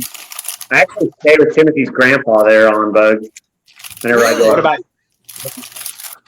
Yeah, he bought that Angler Quest from Joey Baird. Hey, Johnny, I'll tell you, the tour of Bobby's fridge would leave a lot to be desired. So I wouldn't get too upset on it. There's probably some cheese in there, maybe a little bread, some mayonnaise, Some leftover spaghetti. no hot sauce, not a single bottle of hot. Wait a minute. I'm going to prove you wrong. Hang on a minute. I struck a nerve. Thanks, I Fred. got hot sauce up there. Oh, all right. So prove me wrong. Yes, I proved Spencer wrong for the first time in my life. Yes. I'm happy for you. Hey, I'm curious to hear from you, Adam, and you, Spencer, about your trip prep. My trip prep mine's systematic anymore. Like I used to put a ton of thought. I was gonna say I'm curious to hear about you guys and your chip rate. Yeah, I hear you. I think I'm gonna kick you out and then hop back on Austin because I think you're lagging. But I'll dive into it. Mine's systematic. Mine's all grab and go. I got every single thing from a camping perspective stuffed in a bag. So, Austin, you're back. Can you hear me? Oh, there's no audio from Austin. It's not This is a new one. I think it's your microphone, Austin. Oh, there it is. I got you. Can you hear me? Do the claps line up? Pretty close enough. Way closer than they were before. Yeah. No, sorry about that. Mine's all. I got a bag with all my camping stuff in it, so it'll shift around a little bit, but that just goes from trip to trip. But it's very minor. So I have a bag. I grab and go. It's got all my camping stuff. It's got sleeping bag, which that's one thing that changes. I have a bag for colder weather. I have a bag for moderate temps, and I have a bag for hot weather. But then I have my cot in there. I have a tent in there. I have pillows. I have a mosquito head net. I got fire starters and headlamps and toilet paper is always fully stocked in there to the maximum. I got some wet wipes. I don't use it like some people use dude wipes to wipe their ass with and everything. And I'm not. I'm traditional. Call me old fashioned. I like toilet paper. He likes leaves. But I like the dude wipes for like, okay, so you put sunscreen on your face. It's nice to wipe that off in the evening. And, you know, there's a vulgar term for the bath that you can give yourself without a shower. But I like the wet wipes for that. So that's all my camping stuff. And then I have a cooler that I stock based on how long I'm gonna be out there. So, you know, like I try to do a gallon of water per day, no matter what. And I actually go a little above that because I'm a coffee drinker. So I'll bring a little extra water to make coffee in the morning and then plan meals accordingly and plan snacks accordingly. And then just whatever amount of bait goes in the bait cooler. And then if I'm going to be out there for a couple nights, I'll bring means of catching bait. So maybe depending on where I go, it might be a cast net, it might be crawlers, corn, and how big is the bag? It's not that big. You guys talk about yours and I'll go grab it and I'll show it. So, like if I'm going out on a kayak adventure or I know I'm going out for at least an overnight or a couple nights, I've actually come to like these PC Fun bags, the dry bags. They're really durable. They're plastic, but to me, they're kind of like a rips plastic. They're very tough. And man, you can't beat PC Fun stuff for the price. Like everything I've seen from them, like I don't hate any of it. And the bags I love. So I'm to the point now where everything I take is in a PC Fun bag. They're cheap and waterproof and they're great. I am about the most unorganized person in the world. So we're out here packing the boats right now. And we're going to be leaving like whenever I'm done with it. We're just going to hit the road and drive for 10 hours. But when I go out, I bring too much crap. And it's spread out everywhere. That's why I need one of these. It's a 70-liter earth pack off Amazon. It's a roll top dry bag.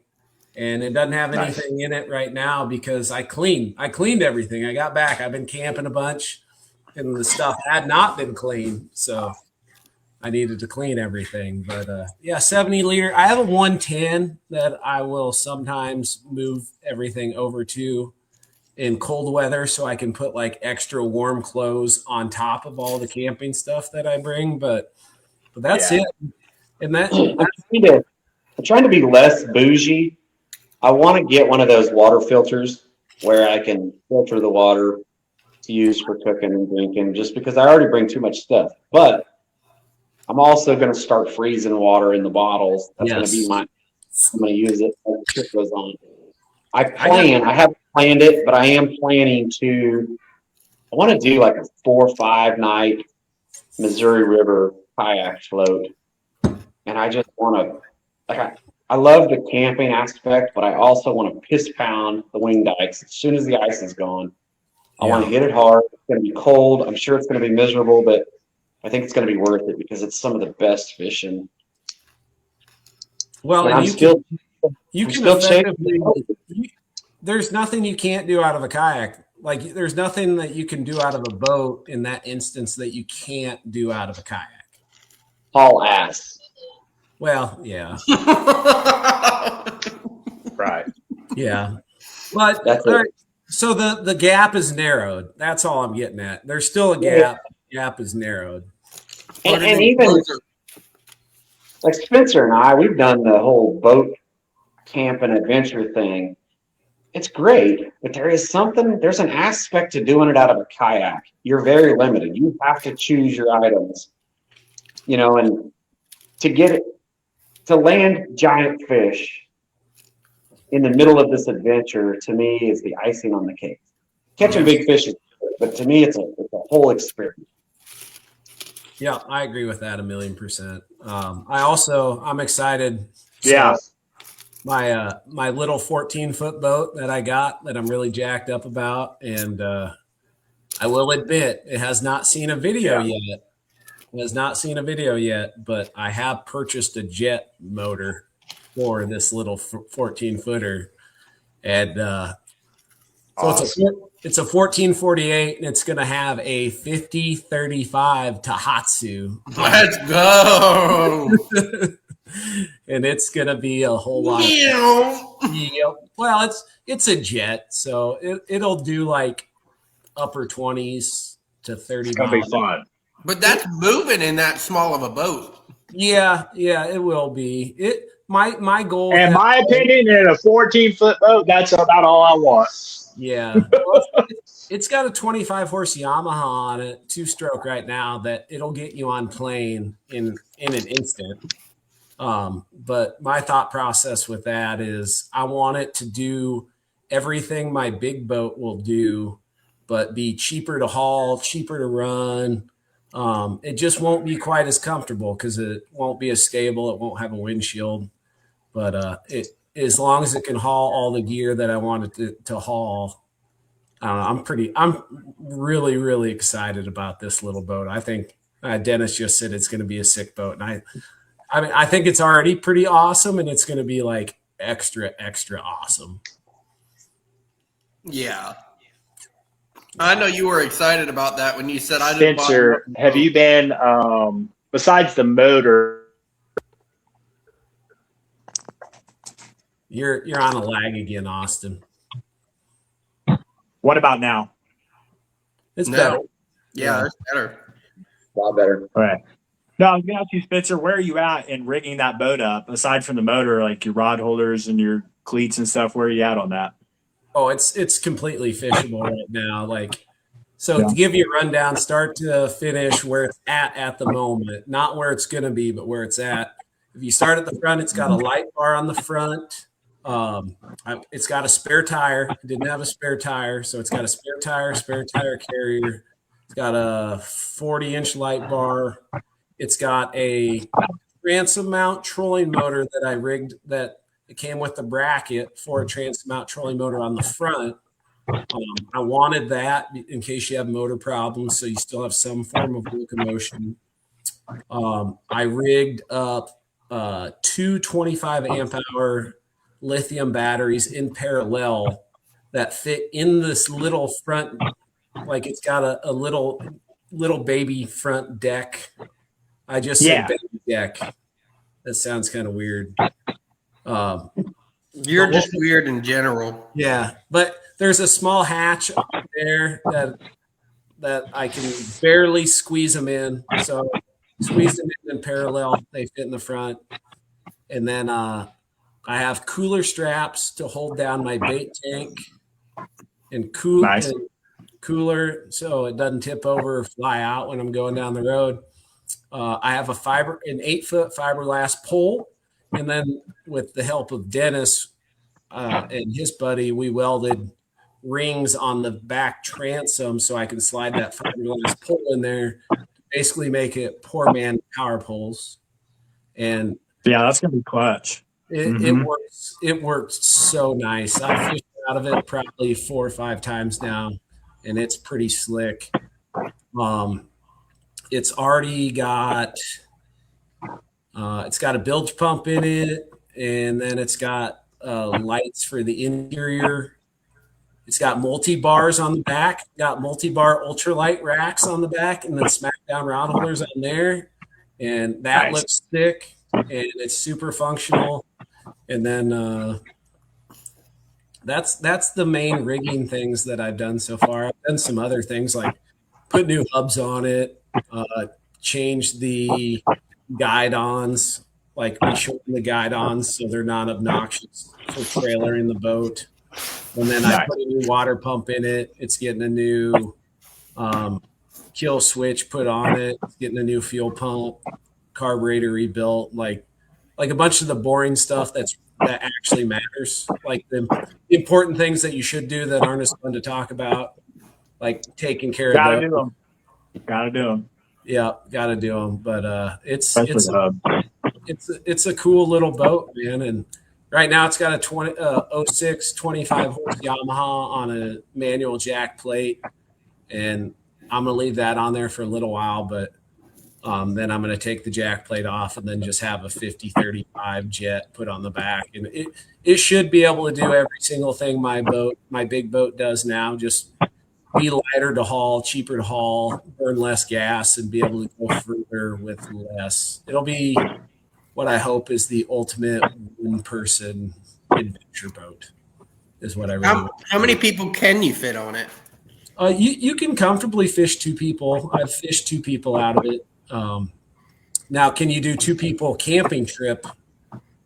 That's to be seen, like how effectively you can haul everyone's camping gear.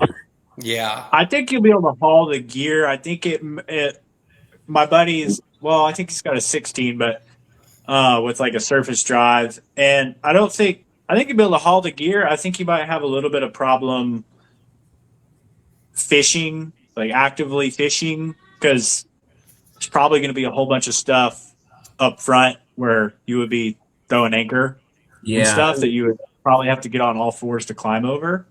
Well, that's you can get it done. Okay, so that's good to know. Well, and then you would plan it where you would run to where you're camping, drop your stuff off, then fish. Right. yeah.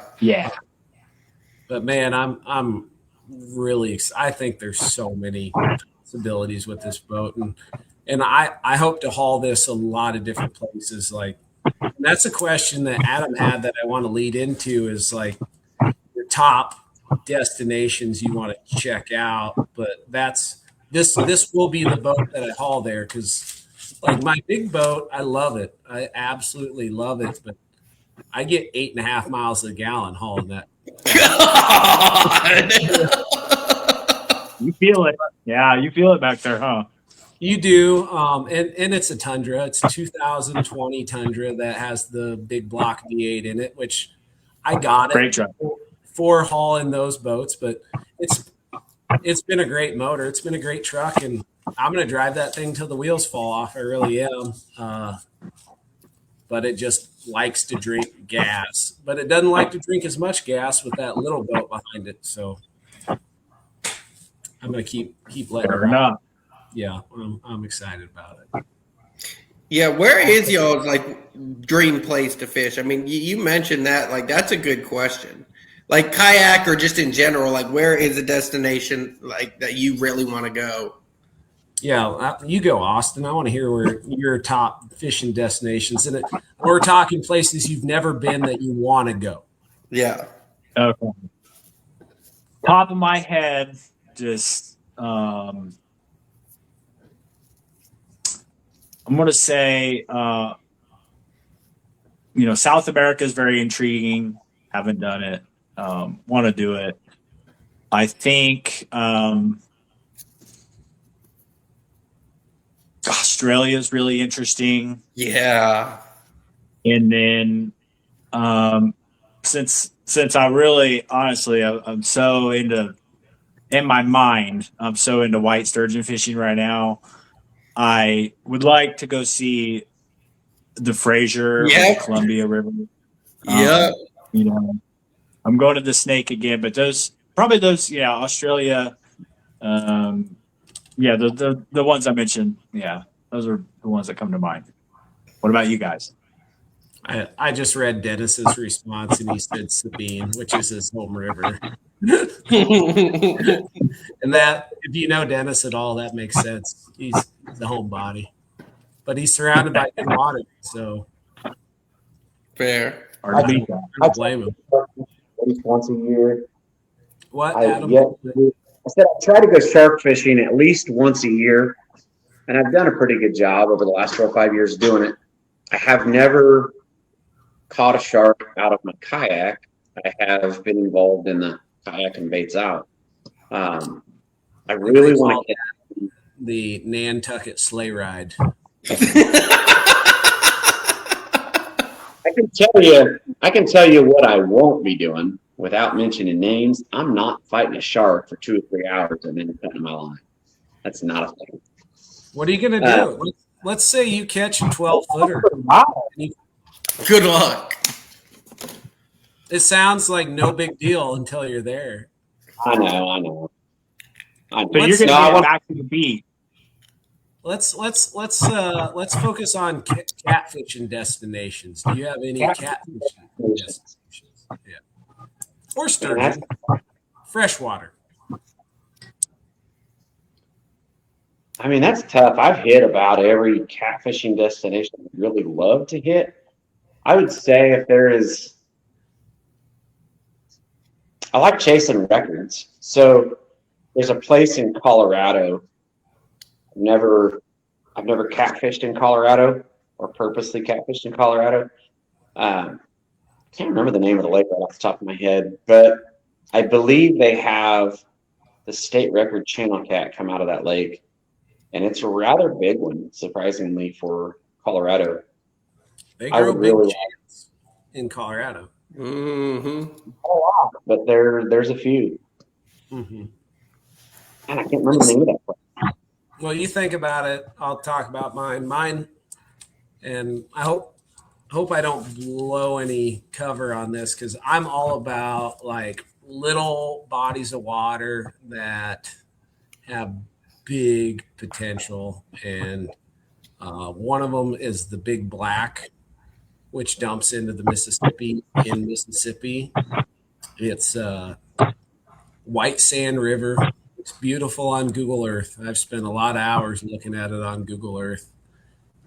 Anything that dumps into the Mississippi, you never know what can run up those tributaries, and tributaries are the things that interest me the most. So the Big Black River is one. I want to spend some time there eventually, hopefully this year, maybe the year after.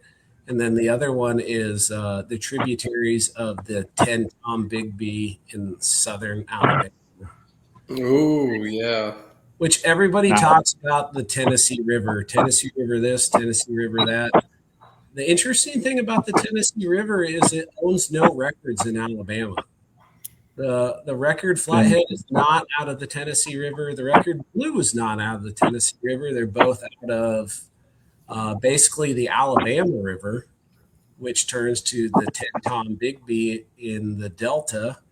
Does that run straight into through Mobile and stuff? Is that down there? Yep, it dumps into Mobile Bay. It's just an interesting body of water. And then there's a handful of them in Louisiana that really interest me. But all those little bodies of water they're small bodies of water that are unique, have character, and a lot of potential. And they're untouched, they're unmentioned until now, I guess. You screwed the pooch on that one. Maybe, but No. I tell you what, I'll bet every dollar in my savings account that nobody listening to this is going to go fish them unless they're right down the road. So Fair. I'm just going to do it to prove a point. I just like going to places that fish from backwaters that is just nobody targets that as a destination. One person does. Two.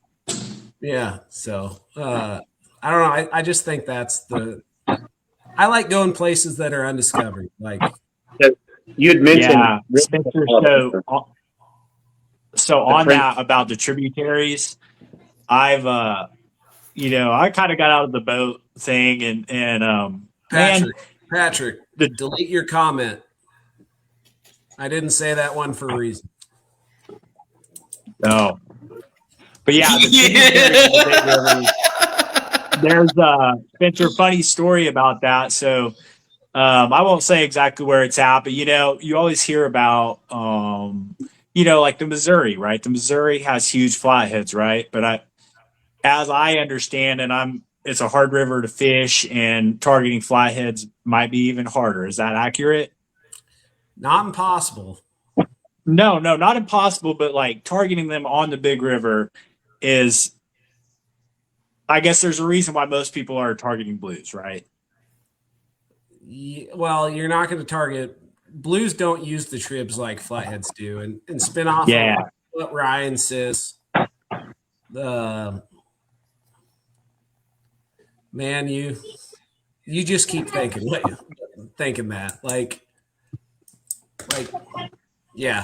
just keep thinking that. There's some big fish in them tiny creeks. Go ahead, Austin. Oh yeah. Well. Okay. Were you replying to a comment?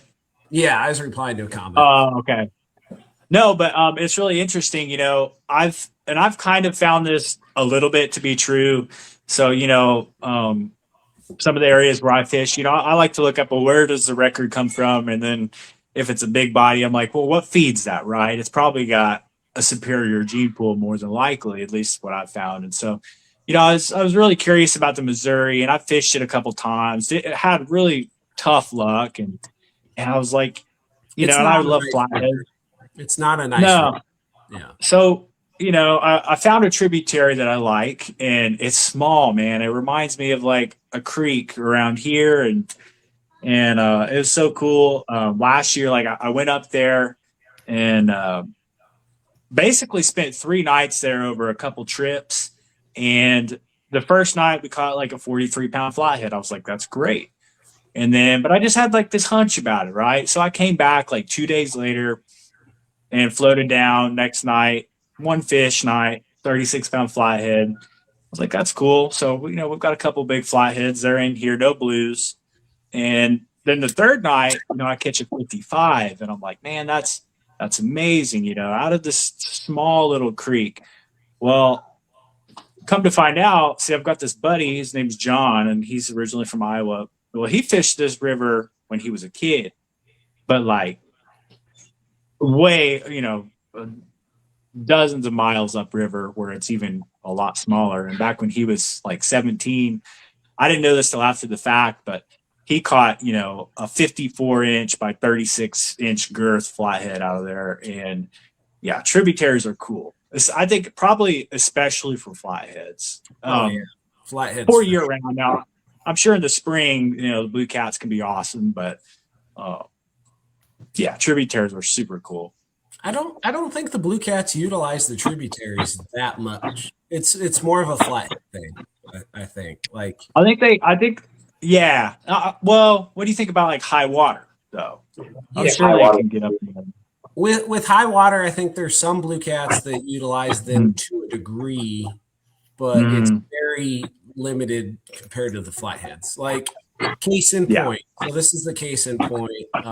Mississippi River, the Des Moines River, which is the largest river that runs through central Iowa, and it's comparable to it's bigger than the Big Canadian. It's not. It's just a little smaller than the Arkansas around Muskogee, to give you perspective. So it's a pretty substantial river. Like the Arkansas around Muskogee, like that holds a pretty Kind of like good blue cat population. Right. But so that's just to give you perspective.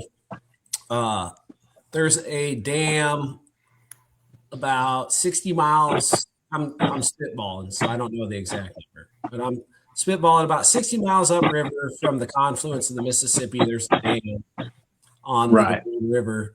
And during high water events, when somebody catches a single blue cat of any size, it's like noteworthy. It makes Facebook, like people comment on it, like it's a thing. And that's interesting. That's so interesting. And it might be different with northern waterways than southern waterways, but there's something to that. They'll be at the mouth of the tribs, but as far as making the journey up, it seems to be the exception, not the rule in tributaries. It's not like, you get on a reservoir, you get on the upper end of the reservoir on those mud flats in the spring, and winter and spring, there's a lot of fish up there. There's a lot of blue cats up there, but at least in the upper stretches, the blues don't seem to venture outside of those big rivers that much. No, but that's beautiful. That's super interesting. That's super interesting. I believe it. The beautiful thing about fishing is there's always exceptions, and sometimes the exceptions are really freaking big. Yeah. Yeah. I got a question for y'all. What is y'all's biggest fish from a kayak? Biggest cat? 54-pound blue cat. It's a haul. Mine's an 82-pound blue. Mine's a 75-pound blue. From a kayak? Yeah. Damn. Yeah. So I fished a tournament on Wheeler last October. Literally, our pre-fishing was in the middle of, I believe it was Hurricane Helena, and like right after that, it's probably the best single day fishing out of a kayak I've ever had for catfish. I didn't weigh every fish that day on the tournament, but you measure them, you got a pretty good idea of what they weigh. I weighed 2 fish that day. I had a 72 and a 69 that day, but just tallying and keeping track, I caught over 900 pounds of blues during that tournament, which is crazy. Wow. And I didn't win. Wow. So who beat day of fishing for everybody? Who beat you? Ryan Bortz. Oh shit.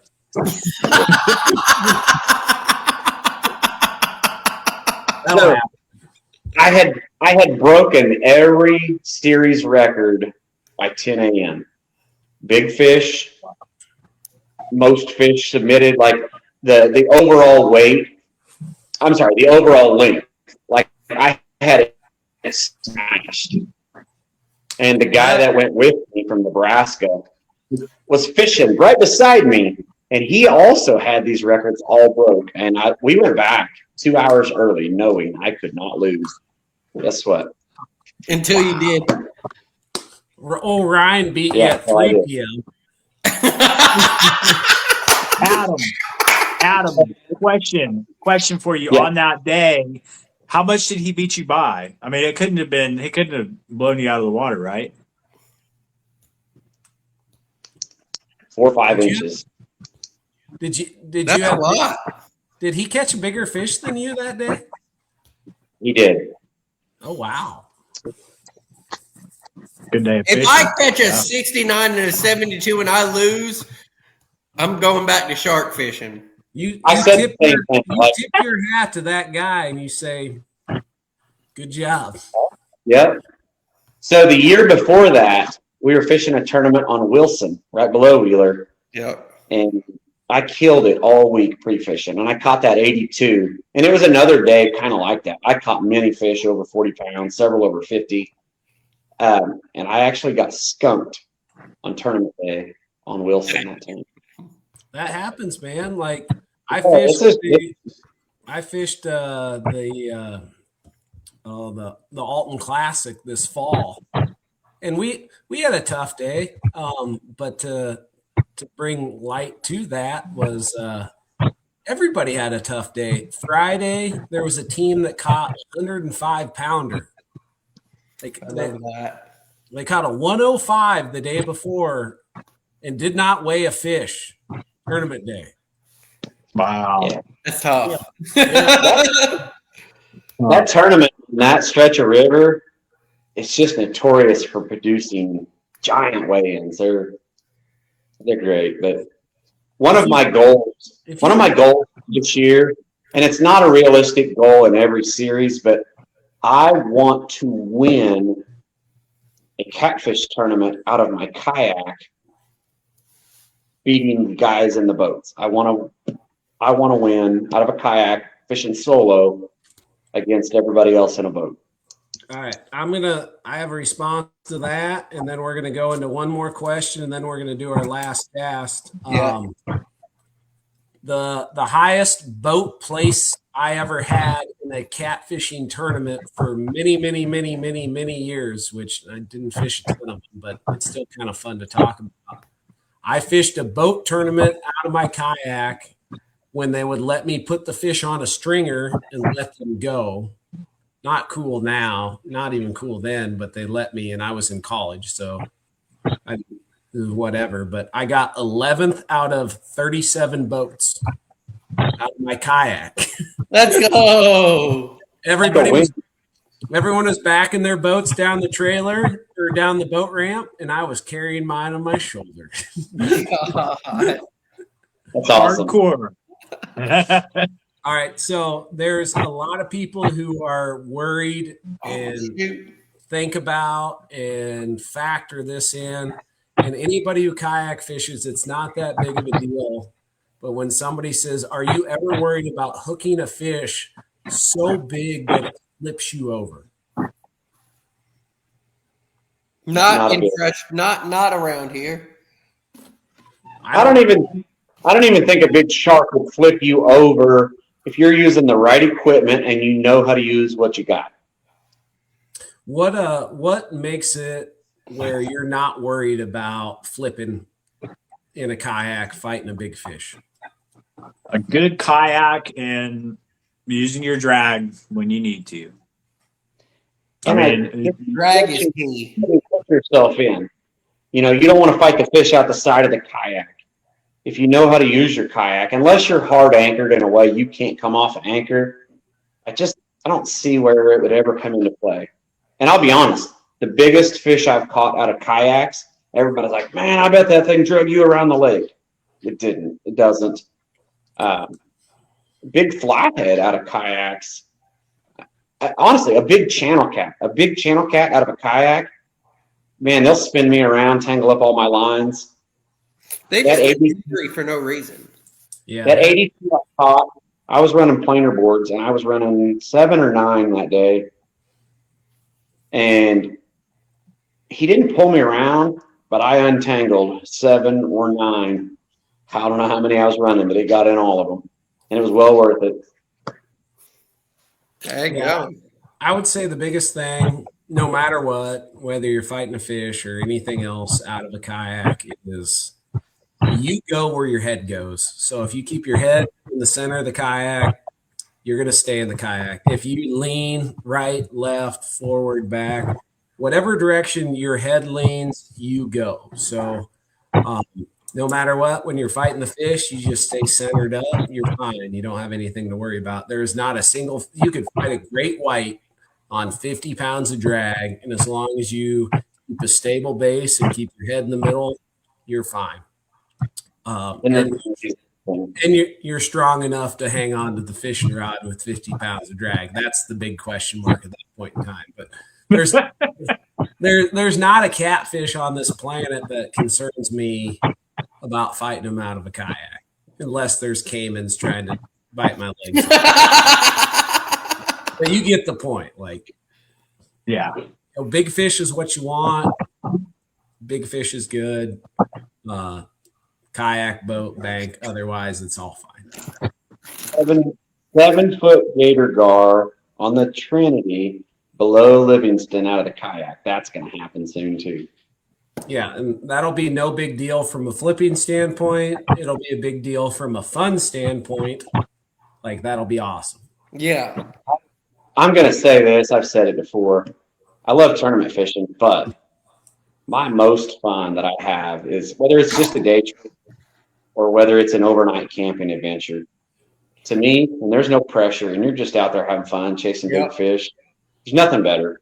The fun fishing side of it, like, man, it's great. I love what all does. You just summed up why I don't fish. I fish tournaments when they sound like fun because that's what this is all about, is having a good time. Like I love the adventures. Those are pretty much always fun.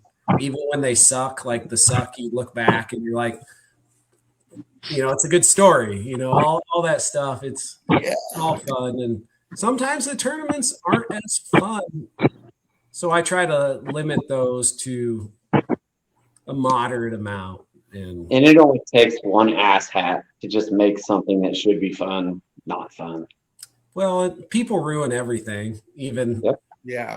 So the further I can get away from people, the happier I am. I'm sure you agree, Austin. Like, just get out there with a group of good people, that you enjoy being around, and it's just awesome. I agree. That's the key, man. That's the key. Vet your people, go with good people, and swing for PBs. Yeah, nothing better, man.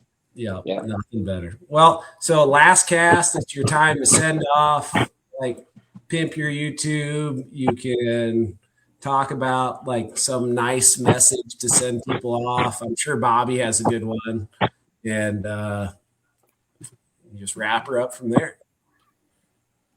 My YouTube channel is at Chasing the Moby. Go check me out if you haven't, and follow God.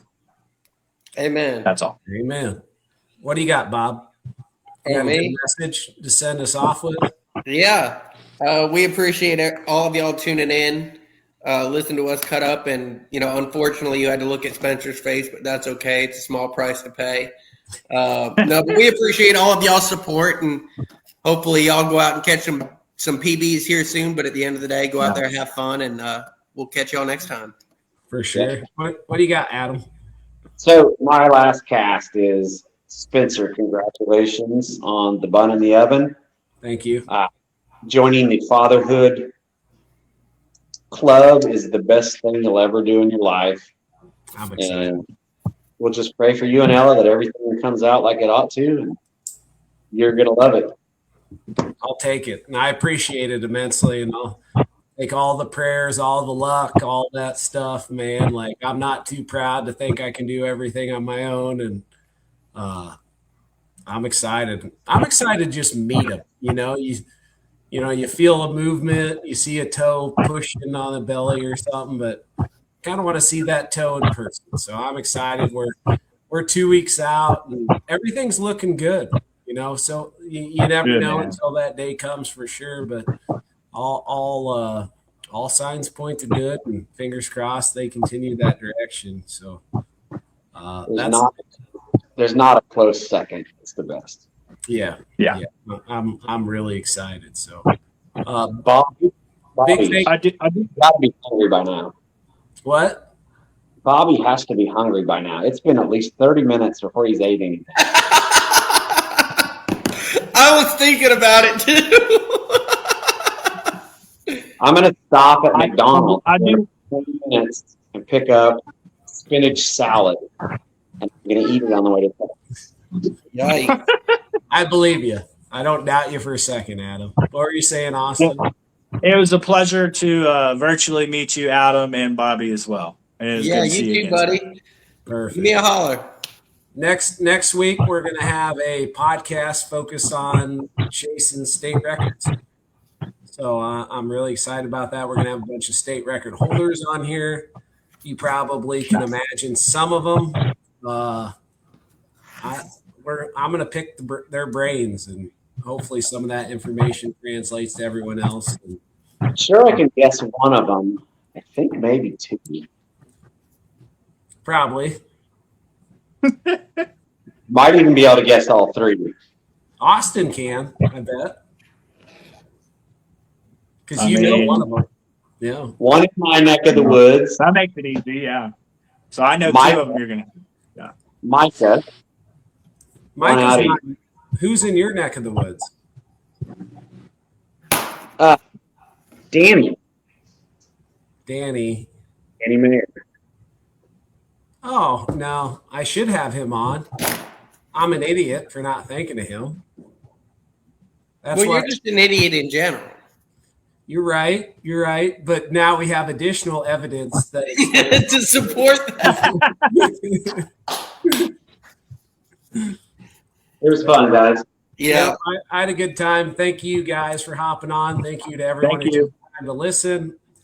These are good times. So I have a good time and hope you all have a good time. And we'll see you 7 p.m. Central Standard Time next Wednesday. Yes, sir. Y'all. All right. Y'all be Have a good. See ya. Thanks, y'all. See ya.